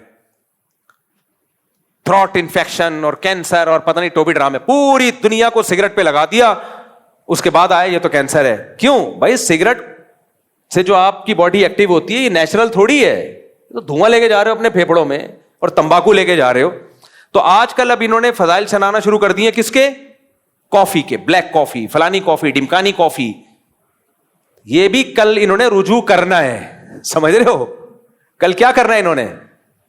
ہو سکتا ہے لیور کو فائدہ ہوتا ہو, ہارٹ کو فائدہ ہوتا ہے, یہ سب وقتی فائدے ہیں, سب وقتی فائدے ہیں. تو یہ نیچر نہیں ہے. تو جو چیز نیچر کے اگینسٹ ہوتی ہے کبھی بھی آپ کی باڈی کے لیے فائدے مند نہیں ہوتی. وہ صدیوں تک انسان یہ کافی کے بغیر زندہ رہا ہے اور پورے علاقے فتح کر لیے. صلاح الدین ایوبی نے جو ترکی پہ, استنبول پہ حملہ کیا تھا اور جو قلعہ 4000 سال سے فتح نہیں ہو رہا تھا, فتح کیا کافی پی کے کیا تھا. وہ کافی پی اور دماغ فٹ فاٹ ہو گیا. لوگ جم جانے سے پہلے کافی پیتے ہیں, کہتے ہیں بہت ورکنگ ہوتی ہے. بیڑا غرق ہوتا ہے. تمہارا جتنا اسٹیمنا ہے نہیں, اس سے زیادہ تم ورزش کر کے آتے ہو, کیونکہ کافی کیا کرتی ہے؟ آپ کے بلڈ کے سرکولیشن کو بڑھا دیتی ہے. آپ سمجھتے بہت طاقت آ گئی ہے, وہ طاقت نہیں آئی ہوتی. آپ اپنی باڈی پہ برڈن ڈال رہے ہوتے اپنی باڈی سے زیادہ, تو تھوڑے دنوں میں پنچر ہو جاؤ گے. جب ہم کافی پیے بغیر ایکسرسائز کرتے ہیں تو جتنا وزن اٹھا سکتے ہیں باڈی کہتی ہے اتنا اٹھاؤ, اب تمہارے میں ہمت نہیں, بیٹھ جائے آرام سے جا کے. اب کیا کر تو نیچر سے بغاوت نہیں ہے. تو کافی ہے یا چائے ہے, یہ سب چیزیں نیچرل نہیں ہے میرے بھائی. کچھ فائدے ہوں گے, میں نہیں کہہ رہا, ہر نقصان دہ چیز میں بھی کچھ نہ کچھ فائدے ہوتے ہیں. میں ڈاکٹروں کی فیلڈ میں ٹانگ نہیں اڑا رہا, لیکن یہ نیچرل نہیں ہے. ایک صاحب نے کہا صبح جب آپ کافی پیتے ہیں تو سارا دن اچھا گزرتا ہے. 4 دن گزرے گا, اس کے بعد 1 کے بجائے 1.5 کپ پینا پڑے گا آپ کو. اور جس دن آپ نے کافی نہیں پی اس دن اتنا بھی اچھا نہیں گزرے گا جتنا کافی پینے سے پہلے گزرا کرے گا. سارا دن تھکے پڑے رہو گے, کافی چاہیے. ہمارے ساتھ ترکی کے سفر میں ہمارے ایک دوست تھے, وہ جرمنی میں رہے ہیں, کافیوں کے عادی ہیں, وہ ہل ہی نہیں رہے, کافی چاہیے, بلیک کافی چاہیے. ہم نارمل چل رہے ہیں, ہم نارمل کہہ رہے ہیں کافی چاہیے. میں نے کہا لے بھائی یہ ہے نقصان, ان کو کافی نہیں مل رہی تو دماغی کام نہیں کر رہا ہے ان کا. تو یہ منجن بک رہے ہیں آج کل, بلیک کافی اور بلڈ پروف کافی اور فلانا کافی, یہ سب نیچر سے کیا ہے؟ بغاوت ہے. چائے بھی نقصان دہ, میں پیتا ہوں لیکن فضائل نہیں سناتا چائے کے. اور چائے میں سب سے کم کیفین ہوتی ہے, اس لیے اس کا نقصان اگر ہے بھی تو بہت کم ہے. اور وہ 3-4 دن چھوڑو تو سیٹ ہو جاتی ہے باڈی. کافی 3-4 دن چھوڑنے سے باڈی سیٹ نہیں ہوتی, اس میں کیفین کی مقدار زیادہ ہے. اور نیکوٹین جو ہے سگریٹ وغیرہ وہ اور زیادہ لمبا عرصہ چھوڑنی پڑتی ہے, تب جا کے سیٹنگ پہ آؤ گے. تو اس لیے نیچر سے بغاوت مت کرو. میڈیکل سائنس ٹھیک ہے, میری فیلڈ نہیں ہے, لیکن ڈاکٹروں کی تحقیقات بدلتی رہتی ہیں. نیچر کبھی بھی چینج نہیں ہوتی. کیفین کسی بھی میڈیکل سائنس میں جا کے آپ دیکھو, باڈی کا کوئی چیز ایسی ہے ہی نہیں جو ہماری باڈی کی نیڈ ہو. خربوزہ کھاؤ گے اس میں کچھ ایسی چیزیں ہوں گی جو ہماری باڈی کی ضرورت ہے. تربوز کھاؤ گے اس میں کچھ ایسی چیزیں ہوں گی جو ہماری باڈی کی نیڈ ہے. روٹی کھاؤ گے اس میں کچھ ایسی چیزیں ہوں گی جو ہماری باڈی کی نیڈ ہے. انڈا کھاؤ گے اس میں بہت سی ایسی چیزیں ہوں گی جو ہماری باڈی. کافی میں کوئی ایسی چیز نہیں جس کی ہماری باڈی کو ضرورت ہے. وقتی طور پہ آپ کی باڈی کو ایکٹیو کر دیتی ہے, خون کو پتلا کر دیتی ہے, تو پھر اس کے فضائلوں پر کتابوں کی کتابیں لکھی جا رہی ہیں. یہ صرف وقتی طور پر ہے, ایسا نہیں ہے کہ اور یہ ایکٹیو جو آپ کی باڈی ہو رہی ہے دن بھر ورک کر رہے ہو, یہ سب وقتی. جس دن کافی نہیں ملے گی اس دن اٹھ ہی نہیں پاؤ گے. بہت سے لوگ تو کمبخت کیا کر رہے ہیں, اب ڈاکٹروں نے پروموٹ کرنا بیگم کے پاس جانے سے پہلے کافی پی کے جاؤ, اور کہتے ہیں پرفارمنس بہت اچھی رہے گی. جس دن بیگم کو ضرورت ہوئی اور کافی گھر میں ختم ہو گئی نا, تو جنہوں نے کافی کا عادی اپنے آپ کو بنایا ہوا ہے, تو جتنی پرفارمنس فرض تھی نا, مستحبات کی بات نہیں میں کر رہا, جو فرض درجے کی پرفارمنس بھی نہیں ہوگی. وہ چپ کے کافی کے پیکٹ تلاش کر رہا ہوگا. بیگم کہے گی کہاں گئی وہ مردانگی, باتیں تو بڑی کیا کرتے تھے. وہ کیا کہے گا, بیگم کافی بھول گیا ہوں گھر میں. تو یہ سب ڈرامے بازی ہے. تو اس لیے ان منجروں میں مت آؤ. ہمارے باپ دادے کافی پیے بغیر 99 سال زندہ رہے ہیں. کھیتی باڑیاں بھی کی انہوں نے, تجارتیں بھی کی, علاقوں کے علاقے جو مجاہدین نے فتح کیے, صحابہ کو دیکھو, تابعین کو دیکھو, تبع تابعین کو دیکھو, صلاح الدین ایوبی کو دیکھو, سارے چائے اور کافی کے سے بچے ہوئے تھے. ہم سب چائے کافی پی کے ہماری شکلیں کیسی ہو گئی ہیں. تو پیشاب لاتی ہے کافی بے تحاشا. آپ کی باڈی کا پانی کیا کر دیتی ہے, پانی ویسے ہی باڈی میں کم ہے, آج کل لوگوں کو کمی ہے, جو ہوتا ہے نکل آتا ہے وہ. تو اس لیے پیو, پھر بھی کافی پی لو, فضائل بیان نہ کرو بس, صحیح ہے نا. میں چائے پیتا ہوں نا, کیونکہ چائے کا نقصان بہت کم ہے, وہ ان کو دوسرے طریقوں سے بہت تلافی کر لیتا ہوں میں. جیسے چائے پی لی تو ورزش بھی ہو رہی ہے, سب کچھ ہو رہا ہے, تو وہ نقصان اتنا کم ہے کہ وہ نقصان پھر باڈی پہ ظاہر نہیں ہوتا. اور میں نے چائے چھوڑ کے بھی دیکھی ہے, چائے چھوڑنے سے سب سے پہلا مجھے پتا ہے کیا فائدہ ہوا تھا, میرے مزاج میں تھوڑی سی جو شدت ہے وہ بھی ختم ہو گئی تھی, واضح مجھے فرق لگا تھا, بالکل میرے مزاج سے غصہ جو تھوڑا بہت ہے وہ بھی ختم ہو گیا تھا, مجھے واضح فرق. تو یہ جتنی چیزیں ہیں نا کیفین, یہ آپ کو ایگریسو بناتی ہیں بات بات پہ. تو یہ جو اتنے کافیاں پی رہے ہیں نا لوگ, یہ بھی غصہ طبیعتوں میں زیادہ, طلاقیں گھروں میں ہو رہی ہیں, یہ سب ان فضول چیزوں کا نتیجہ ہے. اور یہ جو آپ کولڈ ڈرنک پیتے ہو اس میں بھی ٹھیک ٹھاک کیفین ہوتی ہے, اس میں بھی ہوتی ہے. یہ جو کولڈ ڈرنک, جتنی قسموں کی کولڈ ڈرنک ہے ان سب میں کیفین ہوتی ہے, تبھی آپ پی کے ایک دم زبردست بیڑا غرق ہوتا ہے بھائی باڈی کا. اور یہ جو آپ گرین کلر کی ایک کولڈ ڈرنک آتی ہے یہ ٹھیک ہے, کہ یہ ٹھیک نہیں ہے نا, پھر اس پہ بڑے مسائل کھڑے ہوتے ہیں. اس ڈاکٹر نے بتایا کہ بچوں کو تو کسی قیمت پہ نہ پلائیں, کیونکہ اس میں کیفین کی مقدار سب سے زیادہ ہے. بچے پاگل ہو جاتے ہیں پی کے, ایک دم دیکھا پھٹکتا پھر رہا ہے, وہ نیچرل نہیں ہوتا, وہ پھر ایسا تھکار کے گرے گا. تو اس لیے میرے بھائی آپ کافی بھی پئیں, ہم بھی بہت زیادہ کبھی تھکے ہوئے ہوتے ہیں پی لیتے ہیں, 2-4 گھونٹ چڑھا لیتے ہیں, توبہ استغفار کر کے کہ اللہ کام تو اچھا نہیں کر رہا ہے لیکن اب کیا کریں, کام کرنا ہے, امتحان کی تیاری ہے, کوئی تدریس ہے, پرچے بنانے ہیں, پرچے چیک کرنے ہیں, سفر ہے, بہت سارے بیان ہے, مجبوری میں اللہ 2-3 چھٹے لگانے دے ہمیں, ٹھیک ہے نا, توبہ استغفار. فضائل نہیں, اصل علاج ہے کہ سو جاؤ بھائی. اصل علاج کیا ہے؟ آرام کرو. تو پیو, آپ دودھ پتی بھی پیو, ہم بھی پیتے ہیں کڑک دودھ پتی, لیکن فضائل خدا کے لیے. مجھے غصہ جب آتا ہے جب ڈاکٹر ان چیزوں کو پروموٹ کرتے ہیں, تو اس سے آپ کی صحت کو فائدہ نہیں ہوگا, کافی بنانے والی کمپنیوں کی چاندنی ہوگی. اور ان چیزوں کی تحقیق میں آپ جب بہت زیادہ ڈیپ میں جائیں گے نا, بہت زیادہ ڈیپ میں, تو پتہ چلے گا کسی بڑے اسپیشلسٹ کو کسی کافی بنانے والی کمپنی نے پیسے دیے ہوئے تھے. BBC پہ ایک پوری رپورٹ شائع ہوئی تھی کہ ایک سائنٹسٹ ہے, ڈاکٹر ہے امریکہ میں, یورپ میں, وہ چائے کے بڑے فضائل بیان کرتا ہے. جب پتہ چلا اس کی ڈیپ میں گئے نا, تو پتہ چلا کہ اس پہ کیس چل رہا ہے کہ اس نے چائے بنانے والی کمپنیوں سے پیسے کھائے ہوئے لے کے, لہذا اب چائے کے فضائل بیان کر رہا ہے. تو چائے کا نقصان پھر بھی سب سے کم ہے. اس کی بڑی دلیل یہ کہ 3-4 دن میں چھوڑو گے تو چھوٹ جائے گی, لیکن کافی میں ٹائم لگتا ہے. تو پئیں, آپ 100 دفعہ پئیں, آپ اپنے خرچے پہ پی رہے ہو, ہمارے خرچے پہ تھوڑی پی رہے ہو, لیکن فضائل نہ سناؤ. جیسے بہت سے لوگ سگریٹ بھی پیتے ہیں نا, پئیں بھائی, فضائل نہ سناؤ بھائی. چلو میرے بھائی, آپ کیا پوچھ رہے ہو؟ آپ علیہ الصلوۃ والسلام خاتم الانبیاء, آپ کے خاتم الانبیاء ہونے پر عقلی دلیل پیش کریں, نقلی نہیں, تو اس کو کیا جواب دیں گے؟ آپ کے خاتم الانبیاء نہ ہونے پر نہیں, آپ خاتم الانبیاء ہیں, آخری نبی ہیں, اس پر اگر کوئی شخص عقلی دلیل مانگے کہ بھائی جیسے وہ امام صاحب کا مذہب ہے کہ اللہ تعالیٰ کو ماننے کے لیے پہاڑ زمین آسمان کو دیکھ کر انسان سمجھتا ہے, تو اس طرح دلیل مانگے تو کیا جواب دیں گے اس کو؟ تو اس میں بھی دلیل دی جا سکتی ہے. عقلی دلیل یہ ہے آپ کے خاتم النبیین ہونے پر کہ نیا نبی کیوں آتا ہے جب پرانے نبی کی تعلیمات مسخ ہو جاتی ہیں. پرانے نبی کی تعلیمات, اور نیا نبی جب آئے گا جب پرانا نبی کسی قوم کے لیے ہو. تو نبی صلی اللہ علیہ وسلم جو شریعت لے کے آئے ہیں 1400 سال سے, وہ کتاب بھی محفوظ, حدیثیں بھی محفوظ, پوری سندوں کے ساتھ, راویوں کے ساتھ. اب نیا نبی کے کیا, کیوں, کس سلسلے میں حاضر ہوا ہے بھائی تو؟ صحیح ہے نا, کیوں آ رہا ہے تو؟ اور جو آیا ہے اس کی حالت تو دیکھو. مرزا غلام احمد قادیانی کہتے ہیں یہ نبی صلی اللہ علیہ وسلم کی مدد کے لیے آیا ہے. جو مدد کے لیے آیا وہ برطانیہ سے مدد لے رہا ہے, یعنی جن سے اسلام کو خطرہ تھا انہی کی بغل میں جا کے بیٹھا ہوا ہے. خلافتیں بھی ان کی اب تک برطانیہ میں, آج برٹش ہاتھ کھینچ لے تو دھڑام سے قادیانیت ختم. تو یہ تو مشاہدہ بھی تو عقلی دلیل ہوتا ہے. چلو بھائی.